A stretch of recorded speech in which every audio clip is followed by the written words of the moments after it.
34, Jerry Ford.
Miller, the backboard.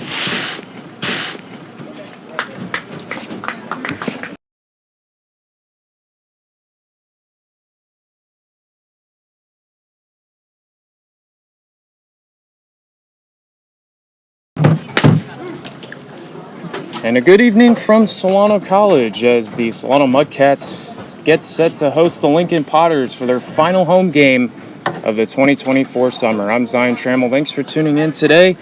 We are moments away from first pitch here as the Mudcats, coming off 2 straight losses to these Lincoln Potters on the road, will be back home today.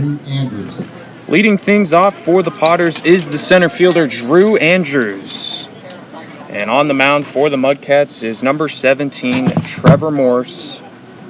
And we are set and ready to go here as the first pitch misses outside.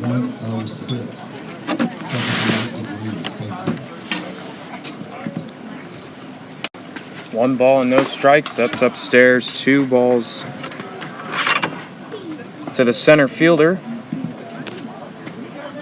Morse working quickly on the mound and the pitch.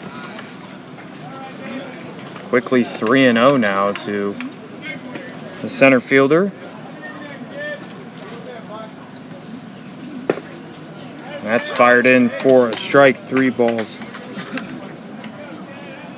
and a strike.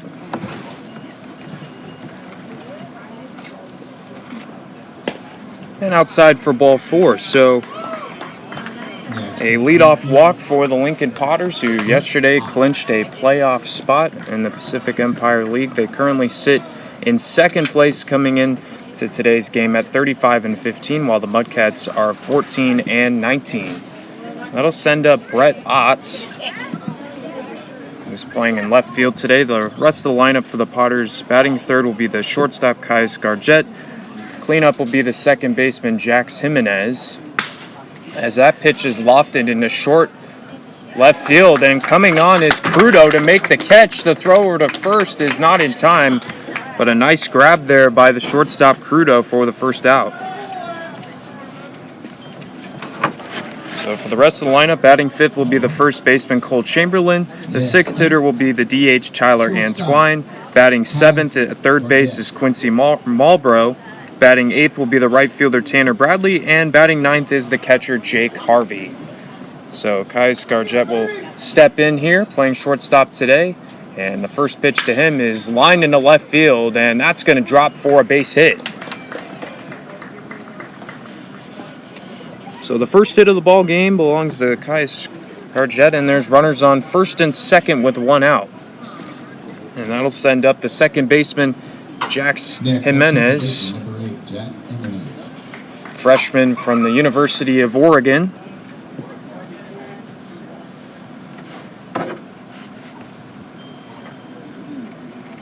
And the first pitch inside for a ball. The defensive alignment for the Mudcats. Playing third base is Everett Johnson. The shortstop's Tyler Crudo. At second is J.J. Menacini. And the first baseman's Jared Ford, with Cody Buckley behind the plate. As that ball gets away, both runners will advance. And a very slow jog to second for Scarjett. In the outfield from left to right, Mike Benavidez, Holden Rook, and Dalen Shipp for the Mudcats. Yesterday, the Potters winning 9-2. Mudcats took an early 2-0 lead in the top of the first, but in the bottom of the second, the Potters would respond with 4 runs and then would add on a run in the fourth and then 4 more in the fifth, and that was all that was needed. It was 9 runs on 6 hits for the Potters as that's swung on and missed into the mid, 2-1.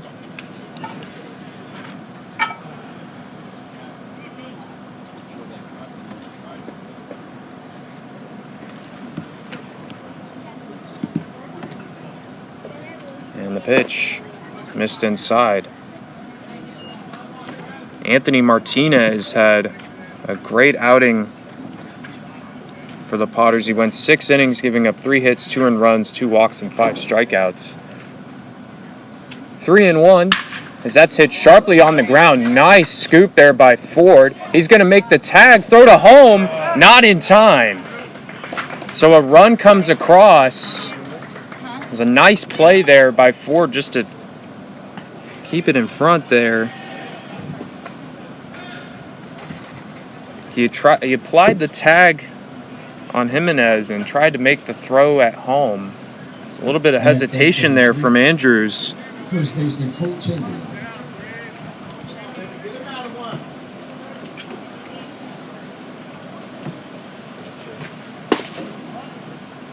But he gets out of it, so a run comes across. It's 1-0 Potters as the first pitch to Cole Chamberlain is a ball.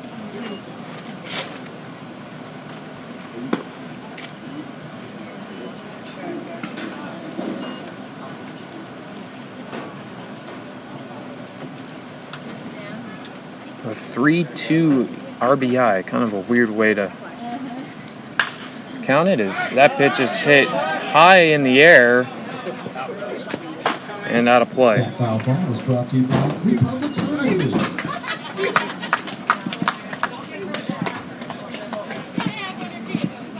Chamberlain coming in today, hitting 166. He's a freshman out of the University of Texas in Austin. The Longhorns made the College World Series this past year.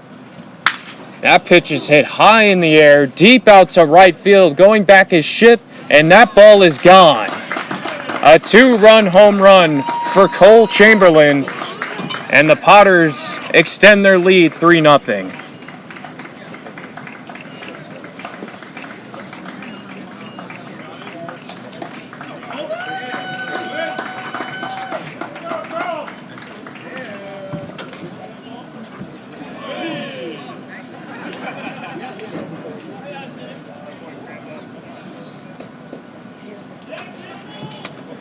So a 2-run blast from Cole Chamberlain puts the Lincoln Potters up 3-0.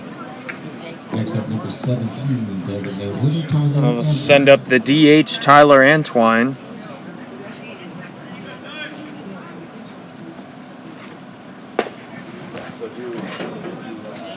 Pitch is a ball.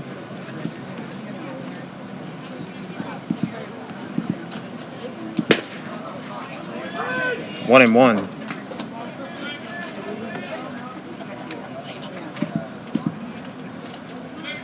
Antoine coming in hitting 192. That's hit foul. 1 ball and 2 strikes. Antoine, a freshman from Fresno State. Yes, I'm telling you, my dad wanted to go there a couple weeks ago.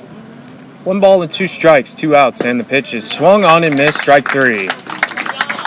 So Morse gets out of the inning, but not before giving up an RBI ground out and a 2-run homer from Cole Chamberlain. We head to the bottom of the first with the Potters leading.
We head to the bottom of the first with the Mudcats trailing 3-0. Leading off for the Mudcats from Abilene Christian.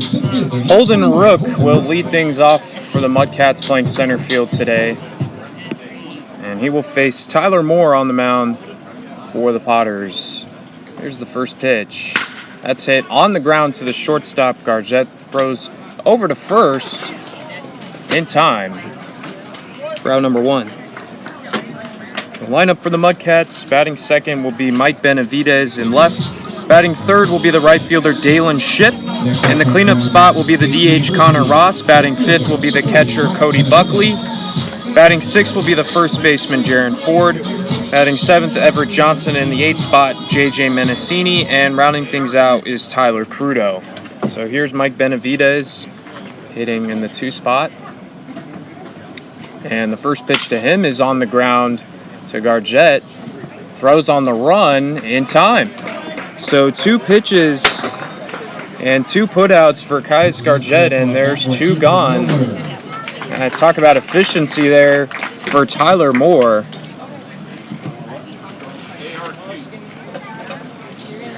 Moore is a 6'1" right-handed pitcher, sophomore from American River College. Here's Dalen Shipp. Moore coming in. 25 innings pitched with an ERA a little under 7 with 22 strikeouts. And the first pitch to Shipp is in for a strike. Kind of the obligatory take there from Shipp. So you never want a 3-pitch inning. No balls and a strike here.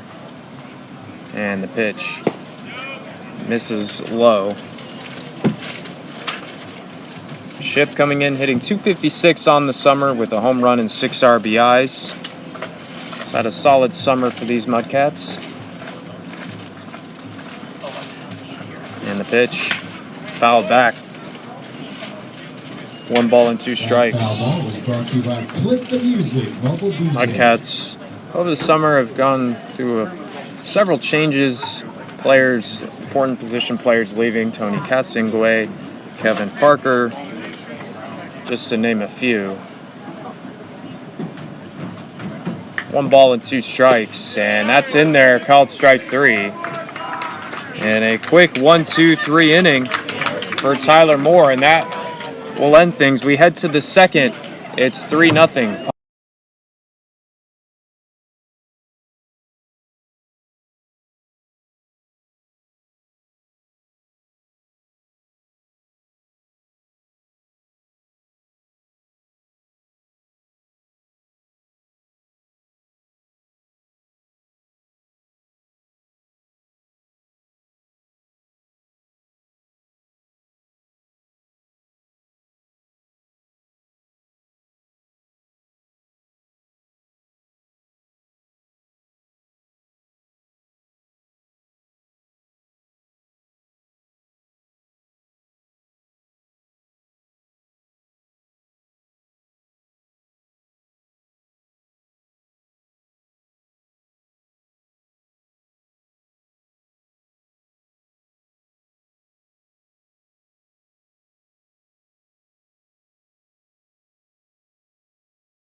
On to the second inning we go here as the Potters lead 3-0. Trevor Morse still out there for the Mudcats. He will face 7, 8, 9 in this lineup here as Quincy Marlborough will lead things off here. Lead things off, number 15, third baseman Quincy Marlborough. A 3-run inning highlighted by a 2-run home run for Cole Chamberlain. Got the Potters going early as that pitch is hit high in the air down the left field line, but that's way out of play.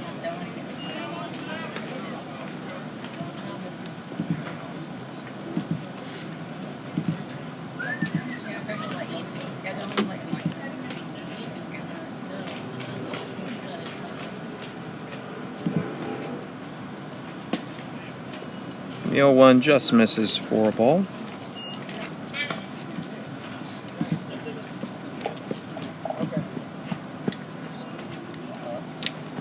On Friday, the Potters had a massive 13-1 victory over the Mudcats. They've been pretty successful against them this season, but the last time the Potters were here, the Mudcats won 11-1. It was really a dominating game. The Mudcats are one of the more impressive wins this season.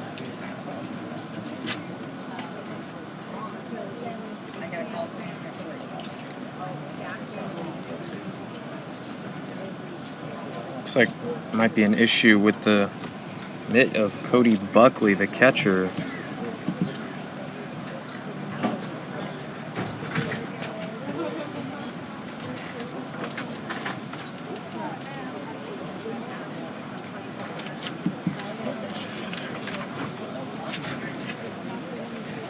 All settled now. It's 1 ball and 1 strike to the third baseman.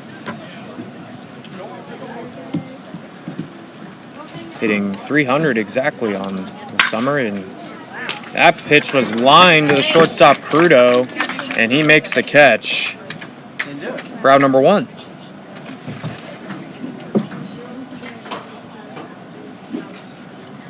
Next up, right fielder, number 20, Tanner Bradley. So here's Tanner Bradley playing right field today.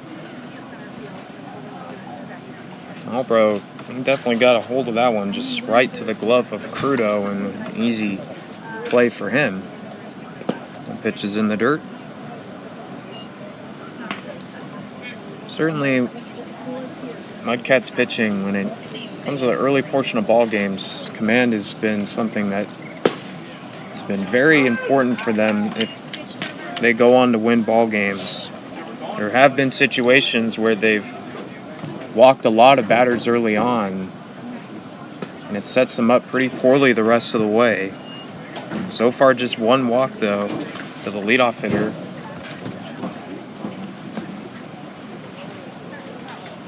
Two balls and one strike to Bradley, and the pitch swung on and missed, 2-2.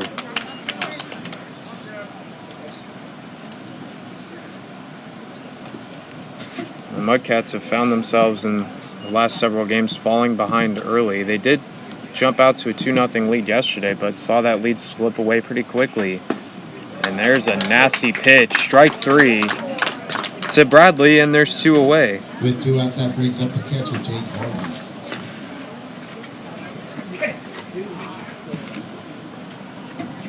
Here's Jake Harvey, the catcher today at the University of Nevada, Reno. And that pitch is popped up, shallow right field. Menacini calling everyone off, and it drops behind him for a single. Looked like it was his ball all the way. Ship was coming in from right field, but Menacini looked like he had a read on it, and he just couldn't make the catch. We've seen this happen several times at this field where a lot of infield pop-ups fall, and it's really benefited the Mudcats a lot, but did not there. And so back to the top of the order with Drew Andrews as he swings at a pitch above the letters for a strike. Andrews walked and would come around to score in the last inning. And a runner on the move there. As that pitch is a strike. Throw to second is not in time, as Menacini couldn't get a glove on it. So it's a stolen base for Harvey. But quickly 0-2 now to Andrews.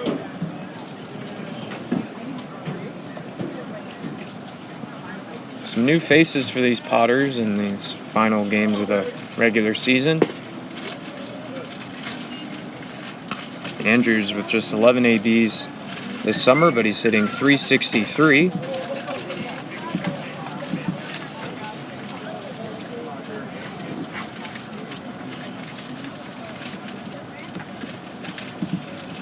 One and two, and that pitch gets away.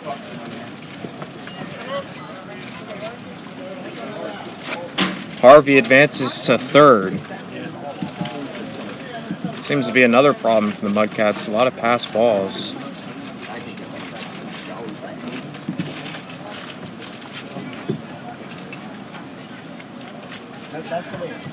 Two balls and two strikes with 2 outs. And the pitch from Morse is hit in the air. Down the left field line. Johnson making a run at it, and he can't make the catch. That ball dropped to his left. And so Andrews gets another life.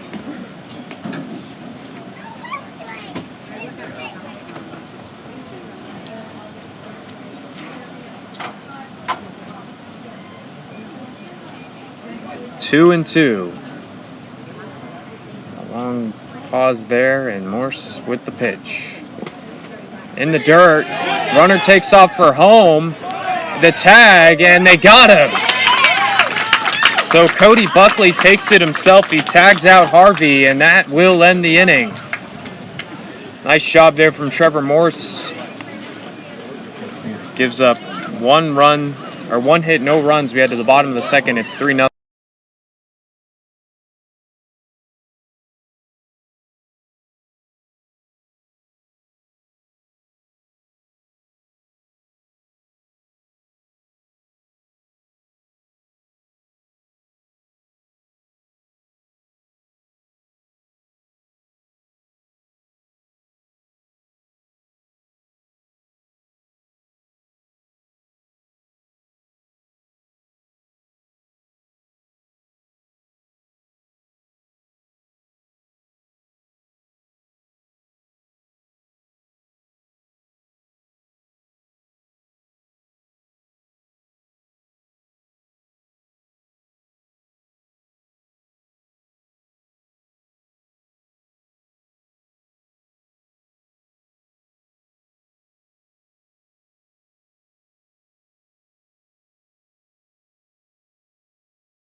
Connor Ross, Cody Buckley, and Jaron Ford due up for the Mudcats. And a nice job from our PA announcer there. He's got a future in the biz. Yeah, I was in the third game too, but we got beaten. We won 2 out of 3. Here's Connor Ross.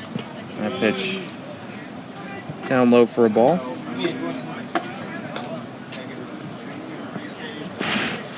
I remember my first game I did PA announcing was, I think I was 10 or maybe 11 or 12 years old. It's for a Little League World Series game, or All-Star game actually. So that pitch is hit high in the air to left field, but coming on is Andrews, and he didn't make the catch. I looked down for a second because I assumed he had made the catch, and he didn't. So Ross is on. Some miscue there from Drew Andrews in center field.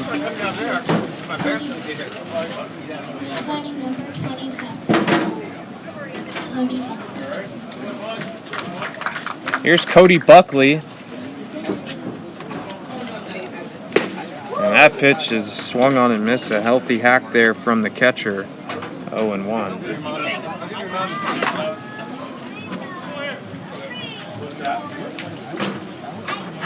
Buckley hitting .234 on the summer. Here's the 0-1. Pitch upstairs for a ball. 6 RBIs on the summer for the catcher. Kind of taking on that number 1 catcher role, I guess, with the departure of Tony Castonguay. That pitch is lined up the middle and a base hit. Nice job there from Cody Buckley to take that pitch right back where it came from. And there's runners on first and second with no outs. And here's Jaron Ford with a nice opportunity here for the Mudcats to strike back and get a couple runs here.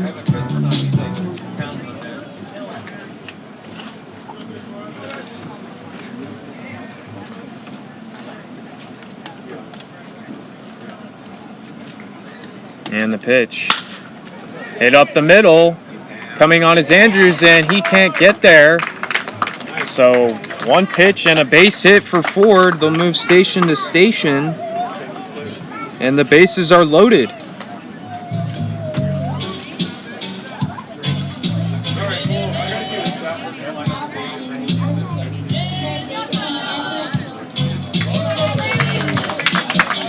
So here's Everett Johnson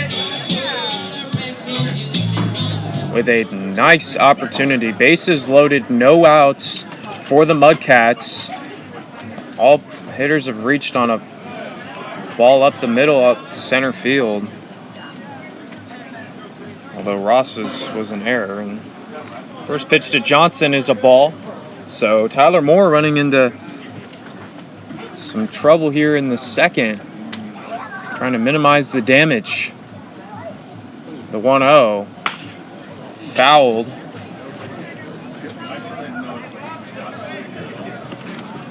Mudcats certainly would like an opportunity to get a couple runs here. They have struggled this summer with runners in scoring position.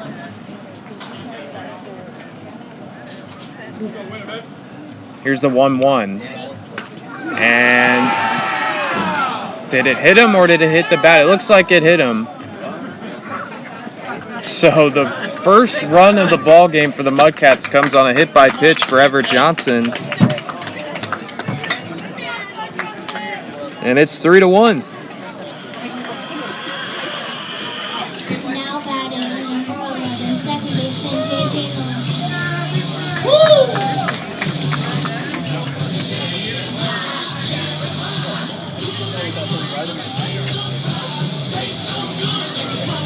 So you'll take it any way you can get it if you're the Mudcats. It's 3-1 now. Bases are still loaded and no outs for JJ Minicini.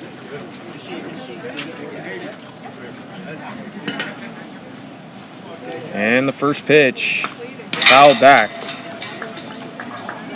Nice swing there for Mendocini. And these are the kind of opportunities the Mudcats need. Chance to produce some runs here in the early going. Here's the 0-1. And that is dropped in for a strike. No balls and 2 strikes. Nice pitch there from Moore to just get the outside corner. Mendocini, a recent addition to the ball club, looking for his first hit with the Mudcats. And it would certainly be a nice opportunity here. The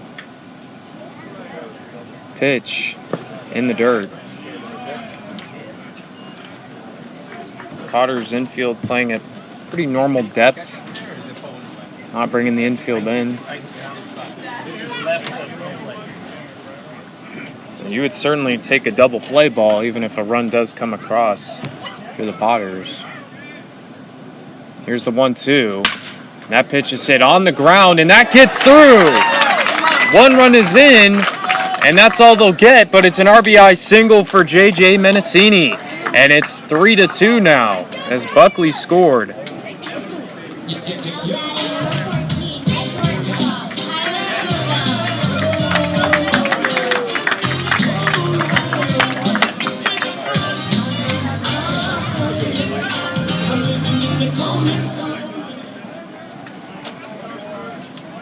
Here's Tyler Crudo, still no outs. And a chance to tie or take the lead. Check swing there, it says he went around. 0-1.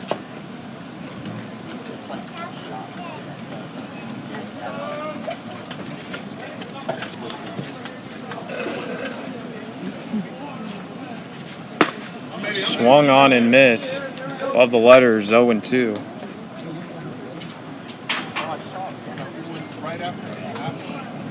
Crudo hitting .226, 9 RBIs this summer.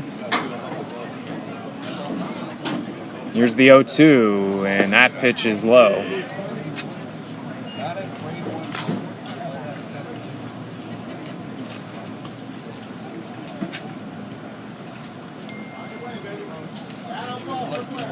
One and 2.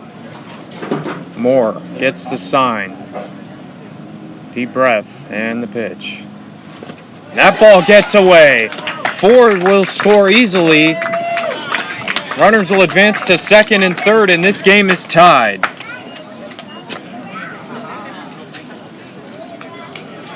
Nice break there for the Mudcats. And just like that, it's a brand new ball game.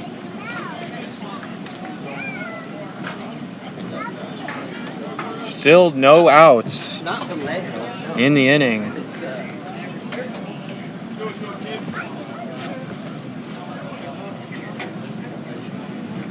And 2 balls and 2 strikes to Crudo. And the pitch. Foul back. Crudo staying alive. That foul ball was brought to you by Dakin & Dakin Realty. This has turned into a good AB here for Crudo. At the top of the order waiting.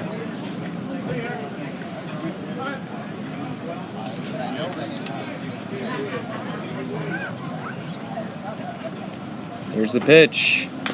And foul back again. Crudo staying alive. He's just got to look for his pitch here to try and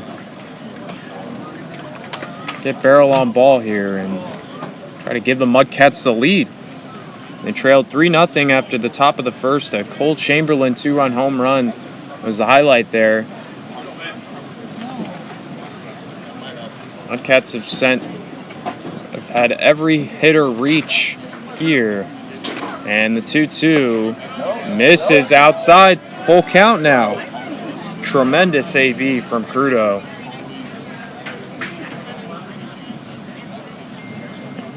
Moore was at a pretty low. I mean, he had a terrific first inning. Only needed a few pitches. 3-2, and that swung on and missed. Strike 3. Good AB for Crudo. Maybe not the result he wanted, but a big out there for the Potters. So here's Holden Rook with an opportunity to try to bring that run back in. Rook grounded out to short in the first pitch he saw last inning.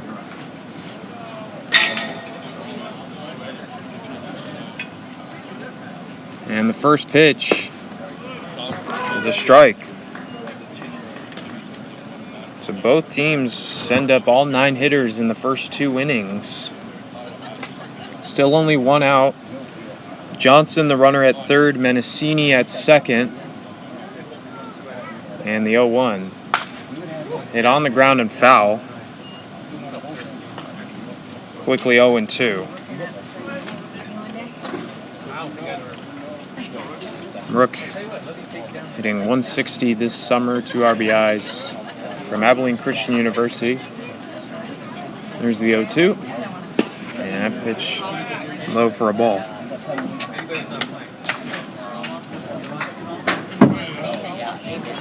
Ball to the right side will do just fine, or a fly ball deep into the outfield can bring home that run. Just want to avoid the strikeout or a short, shallow pop-up. Here's the pitch. And that's it on the ground and just foul. So it'll remain 1-2. Final game of the season for the Mudcats. Not make the playoffs this season.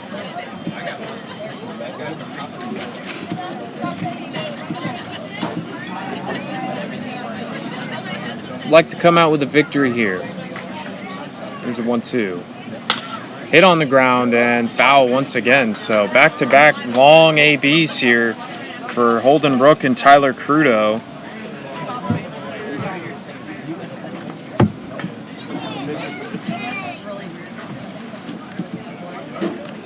Pitch count at 32 now for Tyler Moore. After a 6-pitch first inning. Here's the pitch.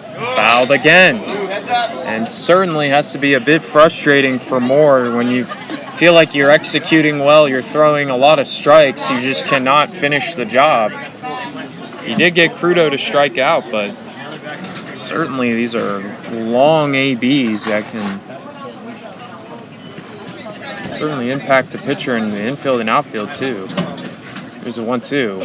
Hit on the ground sharply to the shortstop, who throws over to first in time, but a run scores, and the Mudcats take a 4-3 lead.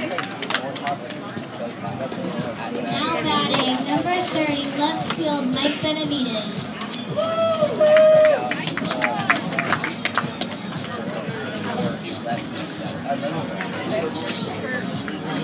So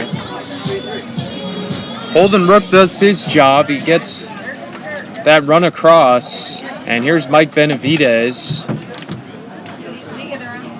Menacini remains at second. He's got a big lead over there. That's hit high in the air to left field. Going back is on, and it's off the wall. Benavides hustles into second. It's an RBI double, and the Mudcats extend their lead to 5-3. Looked like that had a chance of maybe leaving the ballpark, and the Mudcats bench certainly felt so. Now batting, number 31. But it's a positive result nonetheless, and a solid rip from Benavides.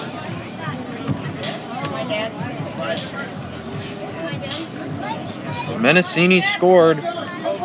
Benavides switches spots with him, and here's Dalen Shipp, who's the 9th hitter sent up to the plate in the inning, and it's 1-0.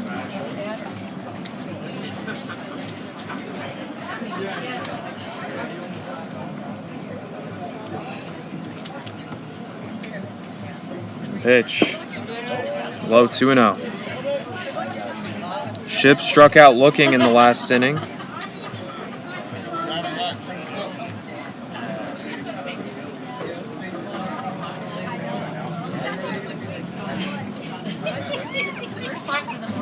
The 2-0. Fouled back. That foul ball is brought to you by Republic Services. Thank you for the snack bar.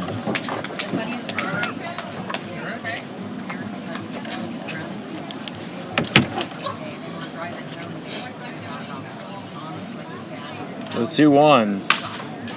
Line down the right field line and foul. So Moore 1 strike away from getting out of the inning, but it's certainly not over yet. Benavidez over there at second base.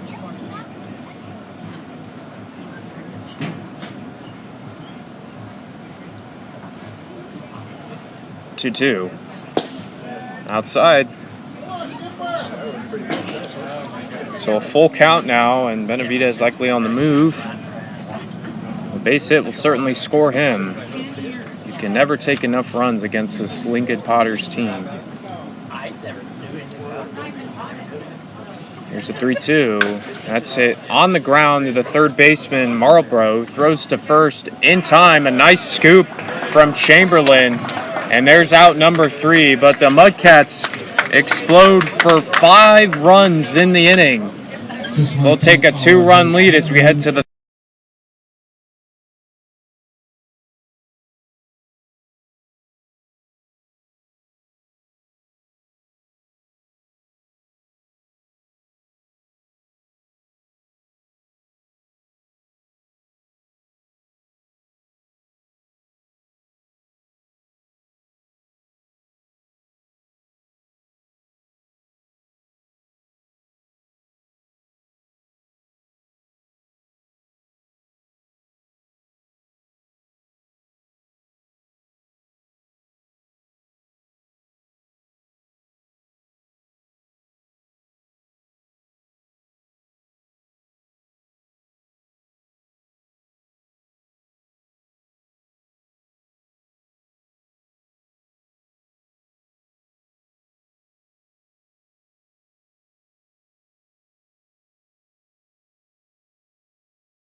Mudcats with a 5-3 lead as we head to the third inning. It was a tremendous inning, which the Mudcats retake the lead as the first pitch to Drew Andrews is hit high in the air to center field, but Rook has enough room to make the catch for out number 1. Nice ball there from Andrews, but not enough. Next up, left fielder number 18, Brett Ott. Got just under it there as Brett Ott will step in. Popped out to the shortstop back in the first.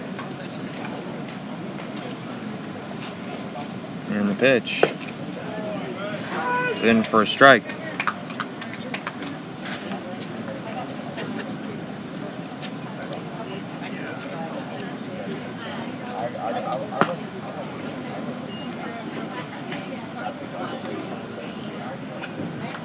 Certainly the kind of inning the Mudcats have been looking for to jump out to a 2-run lead as Ott squares around to bunt. A nice one down the third base line. Johnson barehands it and has no chance to get Ott. So it's a bunt single for Brett Ott. Just a great job there. Next up, number 12, Tyler Burnett, shortstop. A nice. Couldn't see where Johnson was. I didn't see where he was relative to the bag at third, but Kais Gargett will step in, and again, Johnson really had no play there. So that's hit sharply on the ground to Mendocini, and it's a 4-6-3 double play to get out of the inning. Nice work there between Mendocini and Crudo. They made it look easy, but it certainly wasn't. And a nice job there from Trevor Morse. We head to the bottom of the third with the Mudcats leading 5.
Welcome back to Solano College. Zion Trammell here for you.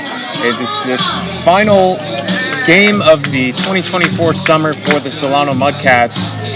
They lead 5-3 in the bottom of the third inning, taking on the Lincoln Potters today. I think everyone who tuning in to the live stream today is Connor Ross will step in here, and he takes a ball.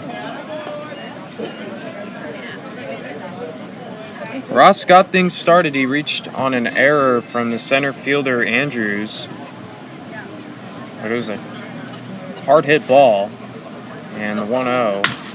And that one is laser down the left field line for a fair ball. Ross will remain at first, but it's a leadoff single for the DH. That ball was smoked. Now batting number 25, catcher Cody Buckstein. Ross, a couple weeks ago, hit a home run to dead center. It was 106 miles per hour off the bat and went 400 plus. It was a big league home run for Connor Ross as Cody Buckley swings and misses at the first pitch. Buckley, 1 for 1, he had a single up the middle in the last inning. Mudcats sent 9 hitters up to the plate in that second inning. And there's a swing and a miss there, and quickly 0-2.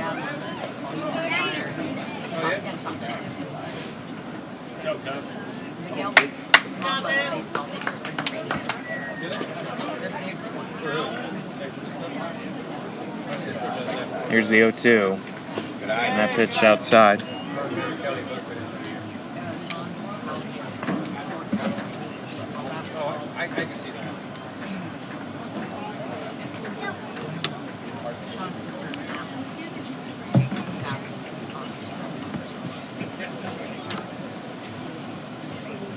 One, two. Hit on the ground. Throws over to second. Back to first. And he's in safely. There's a tough double play to turn for Cole Chamberlain. They get the out at second, but Buckley reaches. 34, first baseman Jared Ford.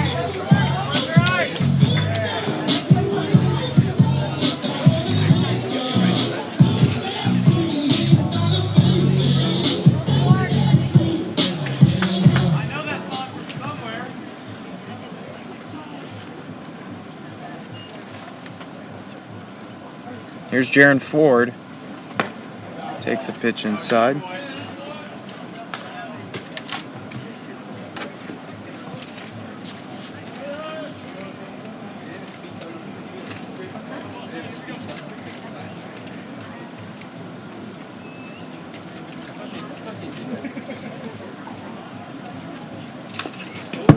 Fouled back. Ford is 1 for 1. He had a base hit up the middle, would come around to score. Playing first base today.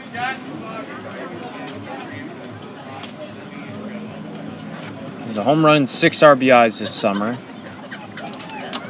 Here's a 1-1, a delayed, I guess a fake steal there from Buckley, and it's 1-2.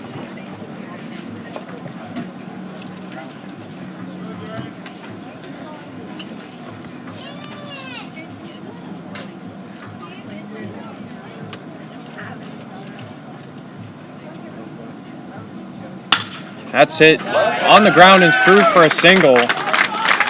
Nice job there from Jaron Ford. He's got 2 hits on the day. Now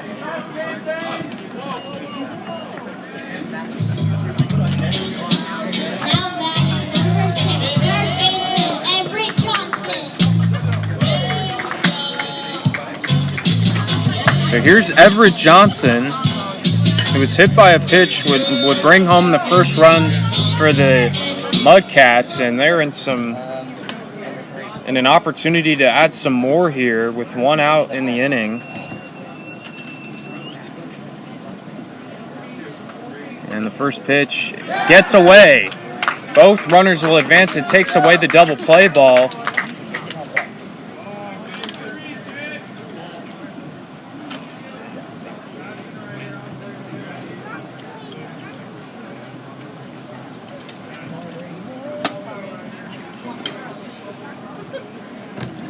Johnson with yet another chance to cash in here.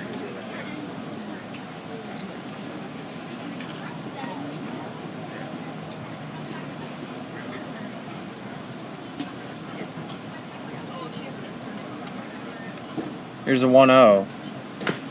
Fouled back.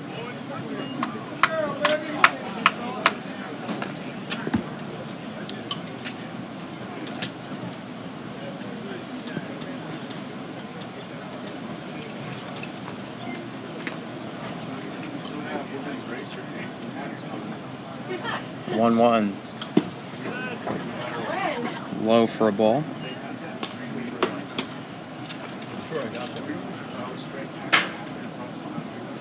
Mudcats 5 runs on 6 hits today. Trying to make it 7. Here's the 2-1. Swung on and missed. 2 balls and 2 strikes now. And for Tyler Moore, had a terrific first inning. Only needed 6 pitches. Really struggled in the second. But can get out of it here. A couple outs that can go his way. And the pitch is lofted in the shallow left field, coming on his Ott, and he makes the catch. No tag there, and probably a wise decision, as that was a nice throw from Ott in left field. A one-hopper to the catcher, Harvey, and there is 2 away. Now batting, number 11, second baseman, J.J.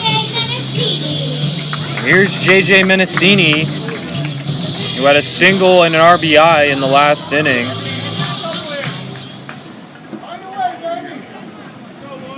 And there's 2 outs with runners at second and third. It'd be a huge boost for the Mudcats. First pitch in at the knees for a strike.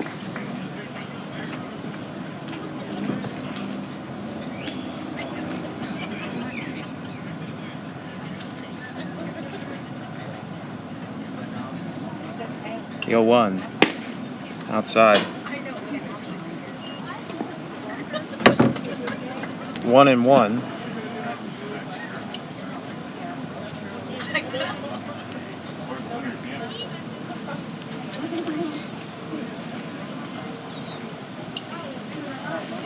Pitch popped up, out of play.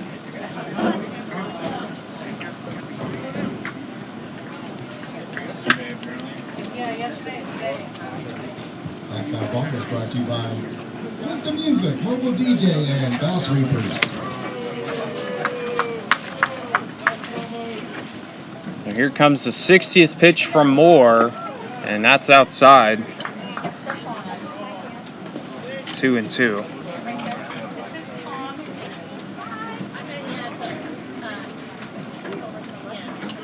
How are you? Nice to meet you. I think I met you at Denny's, but I don't remember. And the pitch. Lofted in the air to Gargett, who can't get a read on it, and it drops. Both runners will score, and a break for the Mudcats as Kais Gargett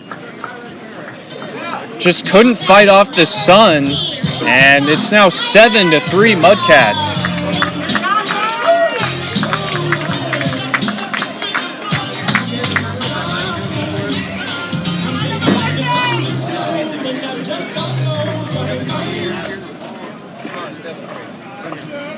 Here's Tyler Crudo, and once again I mentioned earlier with those infield pop-ups that teams have struggled with all summer long, as that pitch is fouled by Crudo. Doesn't really matter if it's a day game or a late afternoon game. Teams have just struggled mightily with it. It's been very, very interesting. Didn't help out the Mudcats earlier, but it helps them now. And a huge 2 runs scored there.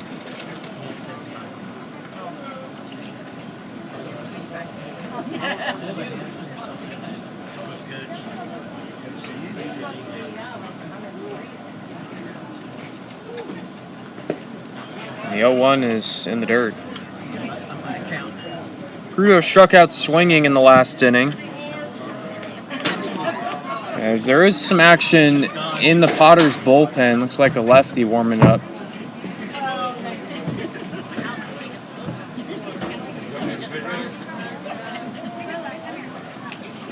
Here's the 1-1. That pitch fouled off his back there. 1-2.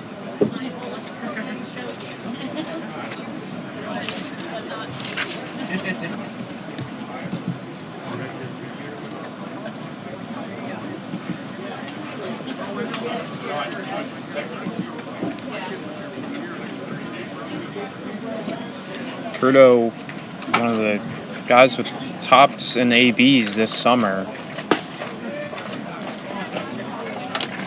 has led opposite from the 9 spot. He's 4th on the team in ABs.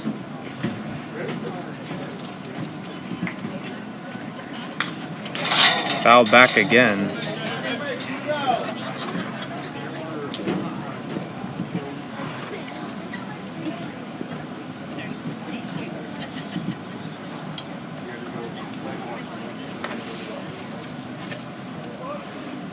Two balls and 2 strikes, and the pitch popped up into right center field, and Andrews makes the catch for out number 3, but not before the Mudcats add a couple more runs in the inning. We head to the 4th, and they lead it 7-3.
Move on to the 4th inning, and the Mudcats leading 7-3. New pitcher for Solano is Lucas Watson, right-handed pitcher. Leading foul for the Potter, second baseman, number 8, 6'2" senior. Oh, after kind of a rough first inning for Trevor Morse, he's certainly settled down. He went 3 innings, 3 hits, 3 earned runs, 1 walk, and 2 strikeouts. All things considered, really, the one thing was the Cole Chamberlain home run. Other than that, it was a pretty solid outing for Trevor Morse. So Watson will handle the reins here. It's 2-0 to Jax Jimenez. Fielder's choice back in the first inning. Did score the first run of the game. And the 2-0.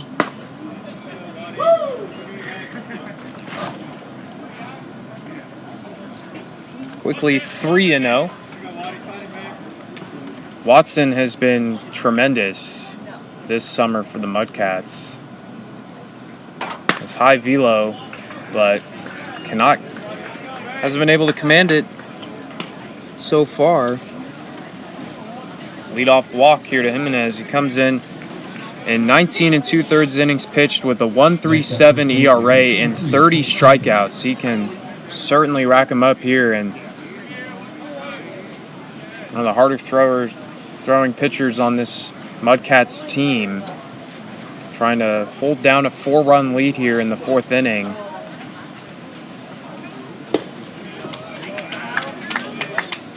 As a man who delivered a 2-run home run to right field, Cole Chamberlain swings and misses at the first pitch. It was a bomb to right field.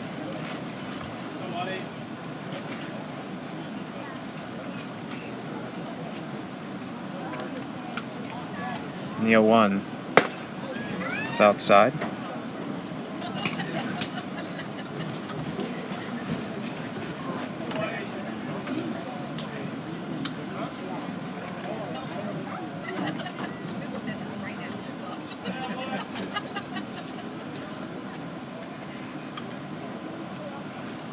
And the pitch. Swung on and missed. 1-2.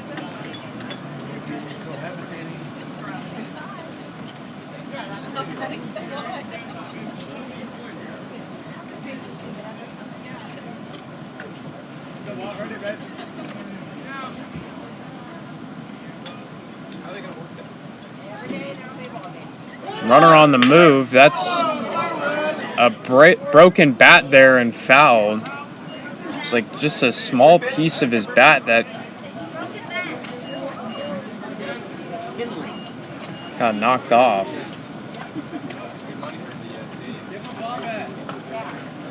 Now everybody's going to miss on there now. I'll take a new bat there. Looks like a orange color. Kind of looks like the burnt orange color for UT. Longhorns, school that he attends.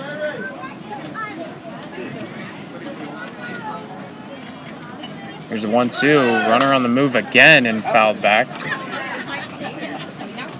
That foul ball was brought to you by The Longhorns America Bank. joining the SEC this year for the first year, I guess. They depart the Big 12 with them in Oklahoma. Conferences look a lot different now. This year will be the first year it looks completely different. 1-2 in the dirt. Pretty unfortunate, obviously, with what happened with the Pac-12 and that conference getting broken up and teams, schools heading to the Big 12 and the Big 10 and the ACC.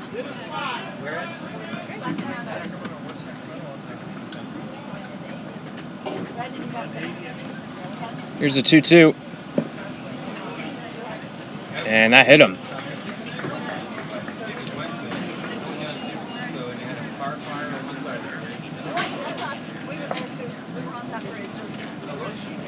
Next up, designated So hitter, Chamberlain reaches, Antoine. and here's Tyler Antwine, and there's runners on first and second with no outs.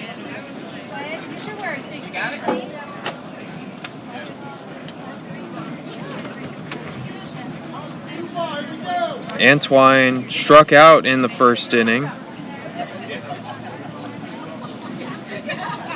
So Watson running into a little bit of trouble here in the 4th with no outs.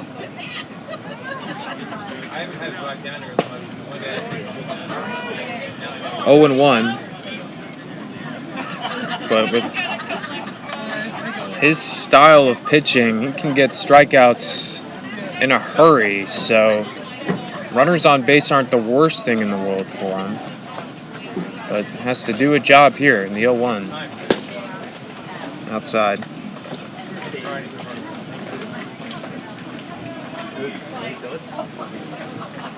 Antwine hitting 192 on the season, home run and 5 RBIs. It's a big opportunity here to try to cut into the deficit here as they trail by 4 runs here. 1-1. Pitch is outside.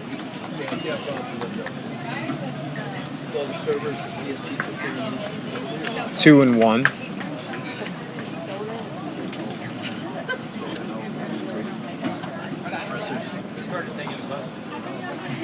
The pitch in the dirt.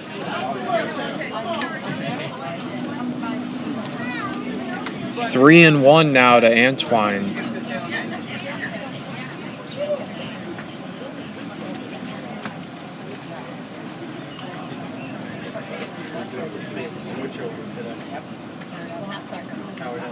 And the pitch in there for a strike. Full count now. Antwine thought it was ball 4. He was called back by the home plate umpire. So a full count now. And a big pitch here incoming from Lucas Watson.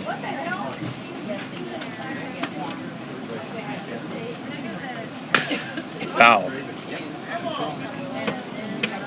So Watson seems to have hopefully found the strike zone again. He's fired back-to-back strikes here.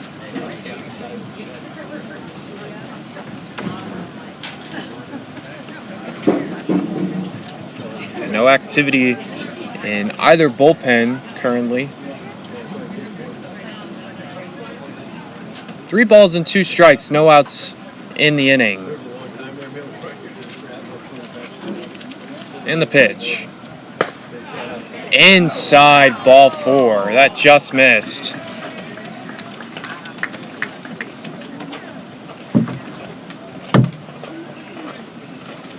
And the bases are now loaded with no outs.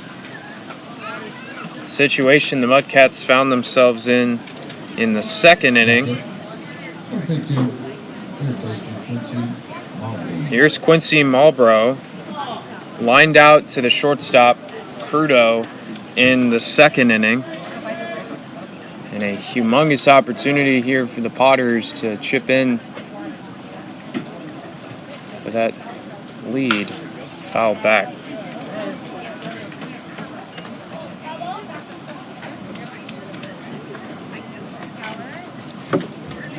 That foul ball was brought to you by Penfield and Sassoon Bass Reapers.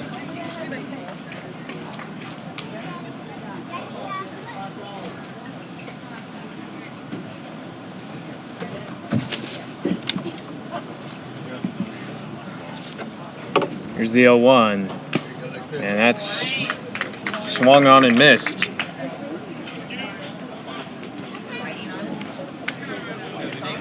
Oh and 2.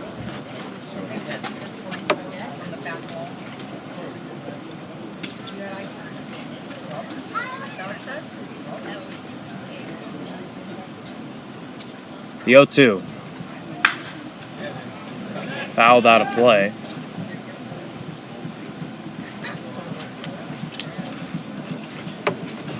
All 3 runners have reached Brought to you by Republic Services. by a walk.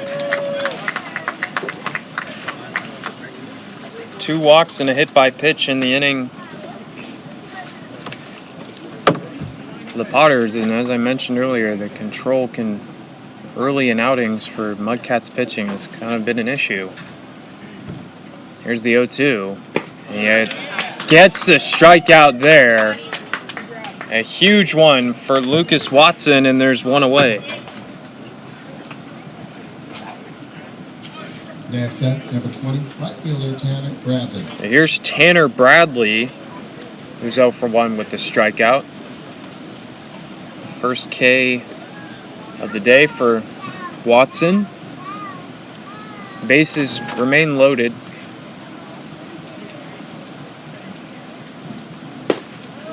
First pitch in at the knees for a strike. Jimenez at third, Chamberlain at second, Antwine at first.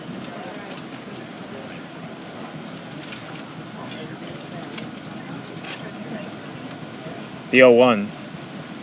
Fouled back. And once again, it's 0-2.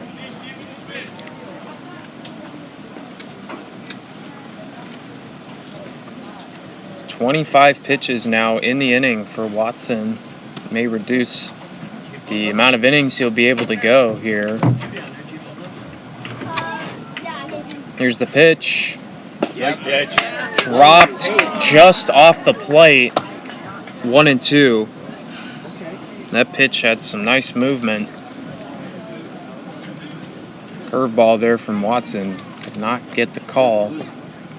Try Blue, he'll throw it again for you. And they're going to call a balk on Lucas Watson. He may have been because he lost control of the ball, so the Potters get a run from a balk. Here's the 1-2. Foul back.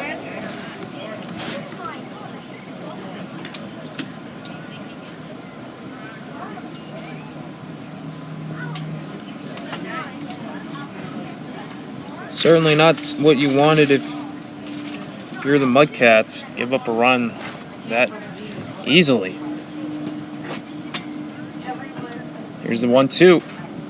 Yes. And he got him. Strike 3 called on the inside corner.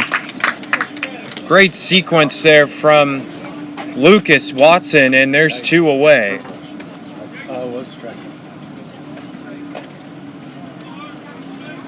We go 1-6. He couldn't get him to chase with the curveball, so he fires a fastball inside where Bradley could not get to it. And there's 2 away for Jake Harvey, the 9-hitter. And he hit him. Hit him in the back there. And the second hit batter in the inning, and the bases are loaded again. 2 outs still for the top of the order with Drew Andrews. Andrews is 0 for 1 with a walk and a fly out to center field.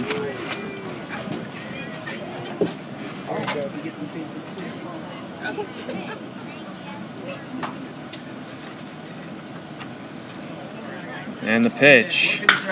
Hit high in the air, shallow center field.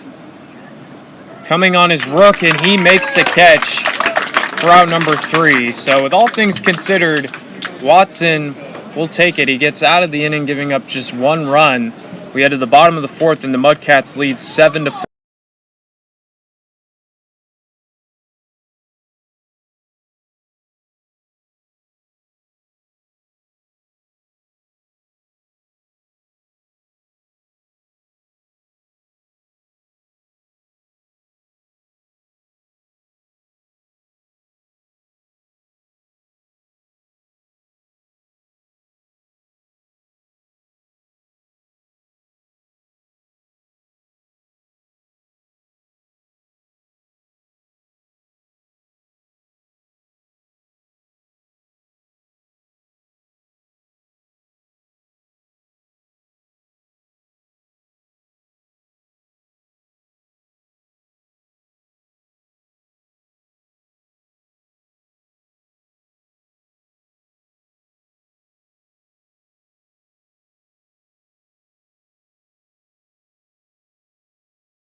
Top of the order due up for the Mudcats here in the bottom of the 4th inning. New pitcher for the Potters is number 21, Andrew Ballantyne. Right-handed pitcher out of Fresno State. And the first pitch to Rook is outside for a ball. Ballantyne in 24 2/3 innings pitched has a 6.2 ERA. With 24 strikeouts.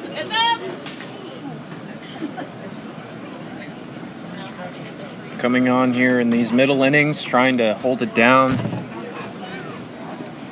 for the Potters as they got a run back in the last inning. 2-1 to Rook. So the final line for Tyler Morey goes 3 innings, giving up 7 hits, 7 runs, just 4 of them earned with no walks and 2 strikeouts. As Rook swings and misses there. Rook's 0 for 2 with an RBI.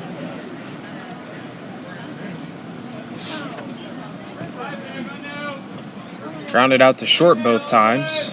And the 2-2 pitch is dropped in for strike 3.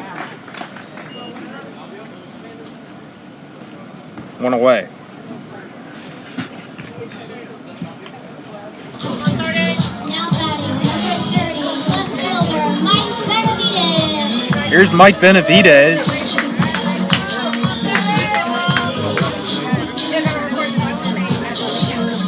Benavidez 1 for 2. He had an RBI double back in the 2nd inning. Had a chance maybe to looked like it was going to maybe leave the ballpark. Hit the top of the wall and left. Leaves the pitch inside, 1-0. Benavidez has been swinging a pretty hot bat lately these past couple weeks, moving up in the order, hitting second. In the last home game, he hit second and had a pretty solid game.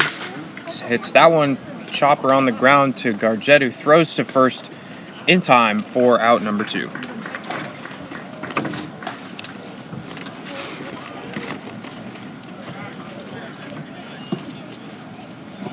So that'll send up Dalen Shipp, who's 0 for 2, with a strikeout, and he grounded out to third in his last AB. Right fielder Dalen Shipp.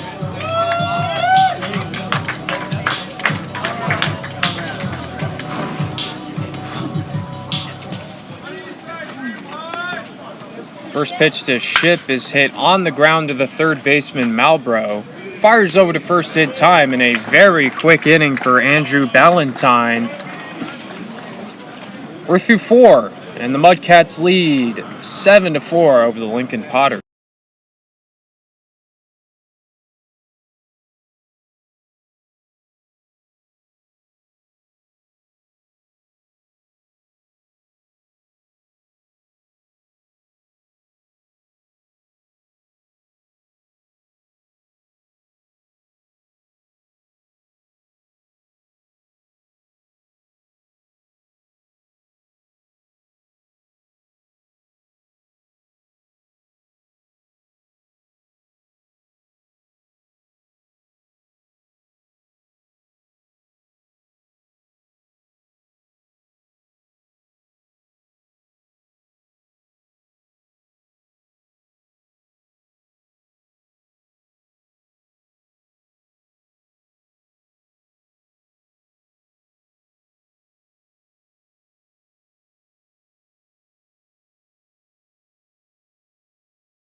things off for The new pitcher for the Mudcats is number 22, Tommy Brown, as we head to the 5th inning here.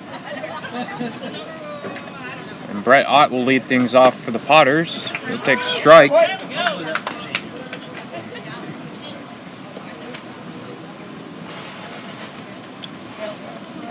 Brown, a junior 6'3" from Northern State University. There's the 0-1 and a swing and a miss. Quickly 0-2 now. Brown has pitched in 4 innings so far, 5 strikeouts, no runs given up. And the 0-2 hit on the ground, and that gets through for a base hit. So a leadoff single for Brett Ott gets things going for the Potters in the 5th.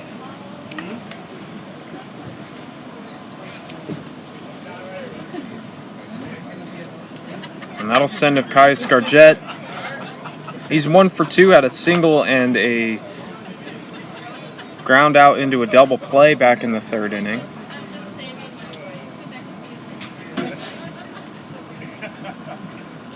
And the first pitch to him is on the outside corner, 0-1.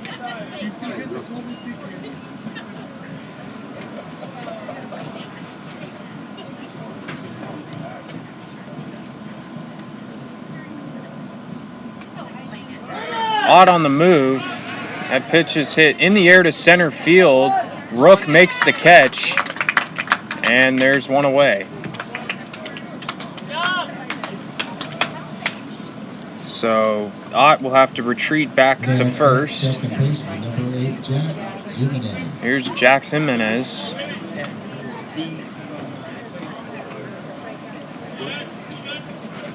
He's 0 for 1, had a walk and an RBI.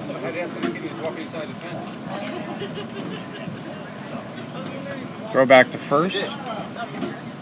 Not in time. Nice day here in Fairfield. Usually, we've had some hot ones this summer. As Ott is on the move again, the throw from Buckley is cut off by Crudo, and it's a stolen base there for Ott.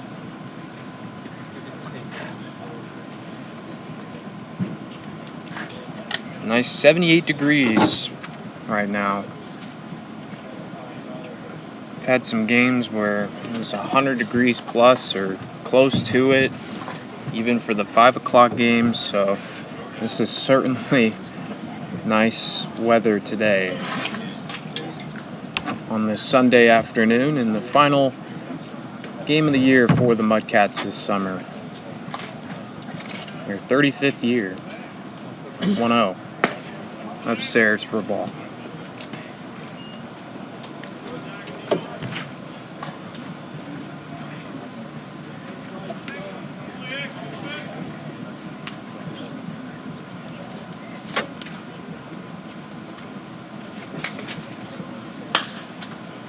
Two O's popped up. Coming on is Johnson. That's out of play. That foul ball was brought to you by our Republic Services Snack Bar.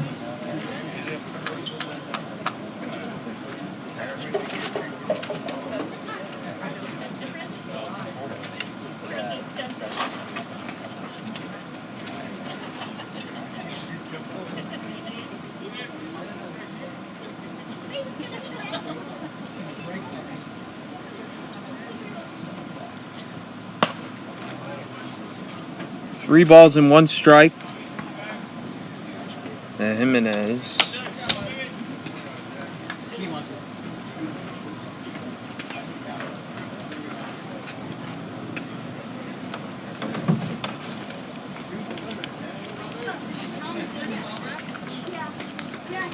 And the pitch. Missed inside, ball 4. So first and second, 1 out for Cole Chamberlain. First baseman hit a 2-run home run back in the first inning. Baseman, number 33, Cole Chamberlain. Was hit by a pitch in the last. And And a big opportunity here. One swing in the bat could tie the ball game.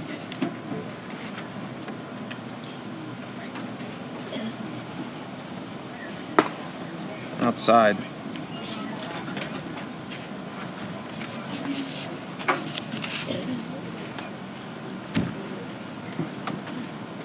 Ott at second, Jimenez at first. It was the first home run of the summer for Chamberlain. Crushed that ball to right field off of Trevor Morse. And he swings and misses, gets on top of it. 1-1.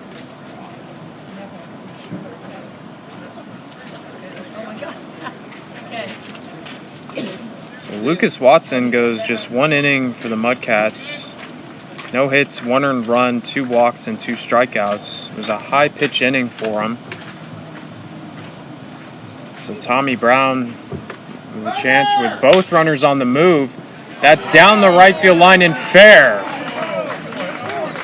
Ott will score easily. Here comes Jimenez rounding third. He will score standing. And Cole Chamberlain makes the Mudcats pay again. It's a 2 RBI double, and it's now 7-6 Mudcats.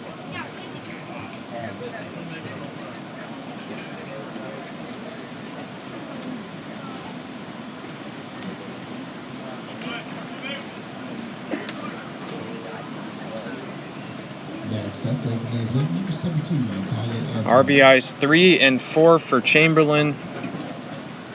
Could have been a ball maybe that Ford could have gotten to, but it was hit pretty hard off the bat.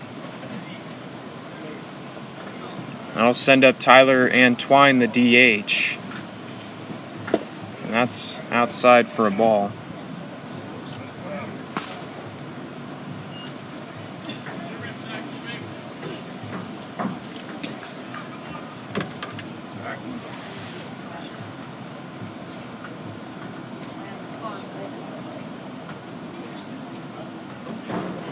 The 1-0.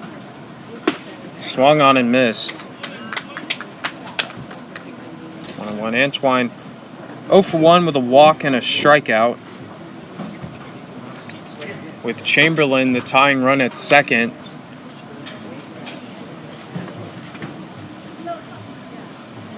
Here's the pitch. And another swing and a miss. 1-2.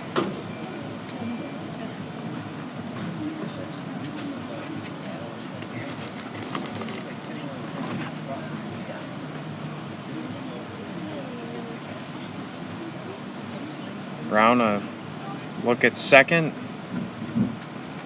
and the pitch upstairs.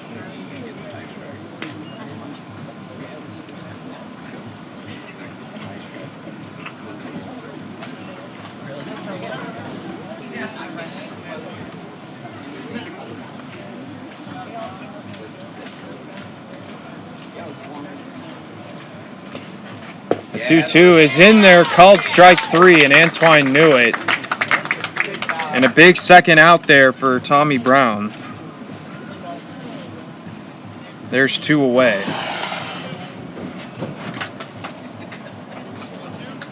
For Quincy Marlboro.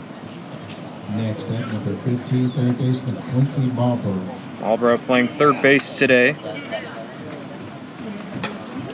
And Brown looking to keep the Mudcats in the lead here.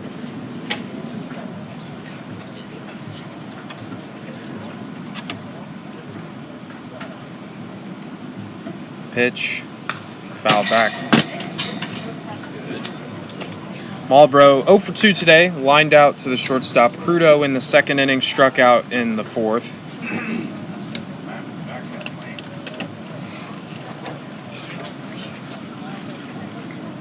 Those 2 runs by Brown were the first ones given up in a short sample size, but he had been good for the Mudcats. Looking to shut it down here. The 0-1. Nice pitch there. Curveball. No balls and 2 strikes.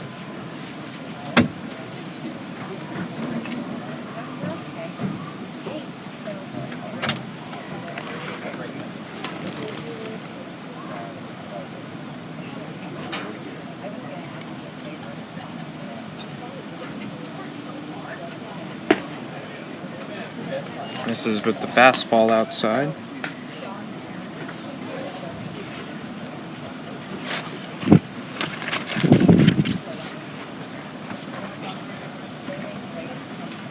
One ball, 2 strikes, 2 outs. Runners on second. And the pitch from Brown. Yes. On the outside corner, he missed it with a ball. 2-2.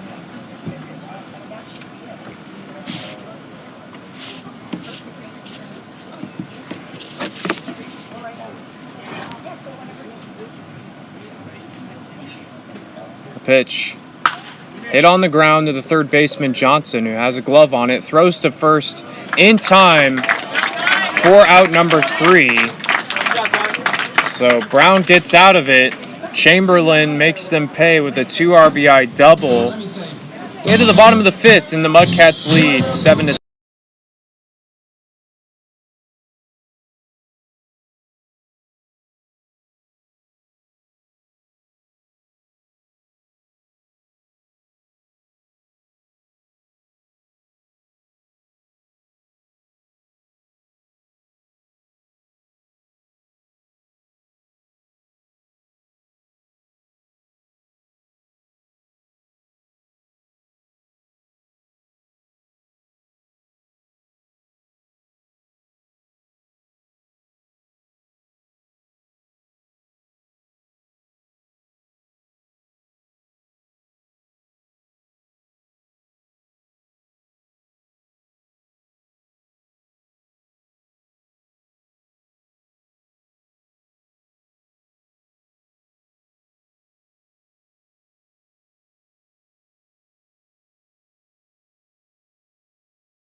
Now batting number 7, designated hitter, Connor Ross. You heard the PA announcer. Connor Ross will lead things off for the Mudcats, and a new pitcher once again for the Potters, and it's Tanner Bradley, who is playing in right field earlier in the ball game. He comes on to pitch here,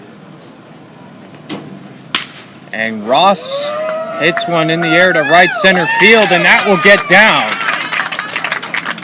Cut off there by Andrews.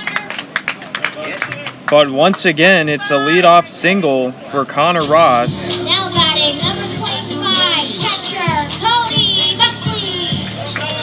He is a tremendous hitter, no doubt. So here's Cody Buckley, and that's 2 hits on the ball game for Ross. And the first pitch is outside to Buckley. He's 1 for 2, scored 2 runs in the ball game. Had a single and the first hit,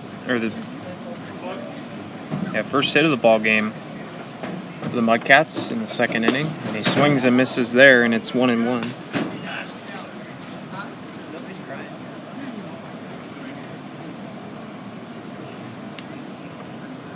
I'm not sure who's taking his place in right for Bradley. That pitch fouled out of play.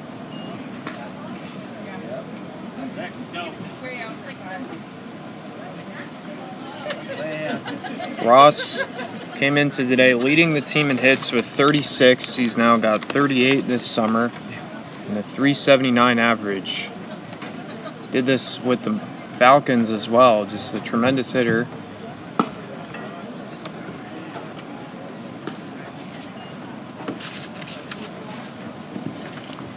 He'll be heading to California Baptist in the fall.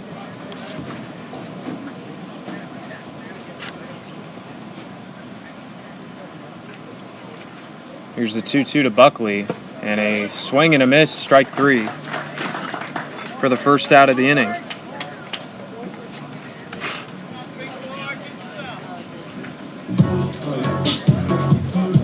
Now batting number 34, first baseman, Jaron Ford.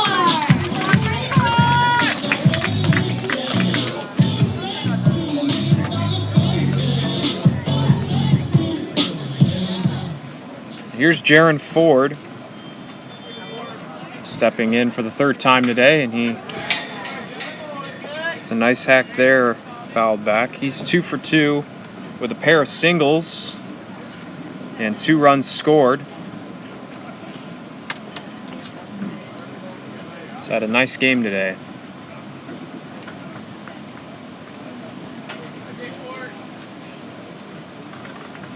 And the 0-1. Way inside, had to turn back. 1-1. What do you guys got the below? Them in there.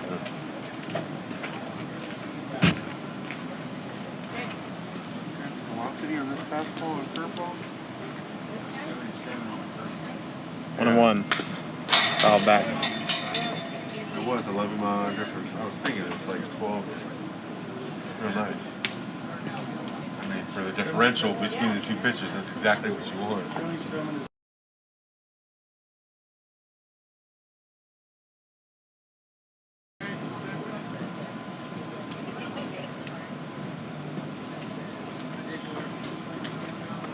One ball and 2 strikes to Ford, and the pitch is just outside. 2-2.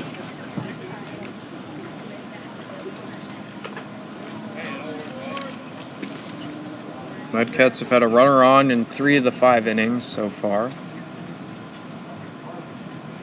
And the 2-2 pitch is dropped in for strike 3. Back-to-back Ks for Tanner Bradley, and there's 2 away. Now batting number 6, third baseman, Everett Johnson.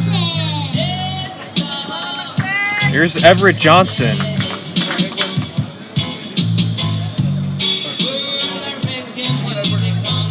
Oh for 1, hit by a pitch and flew out to left.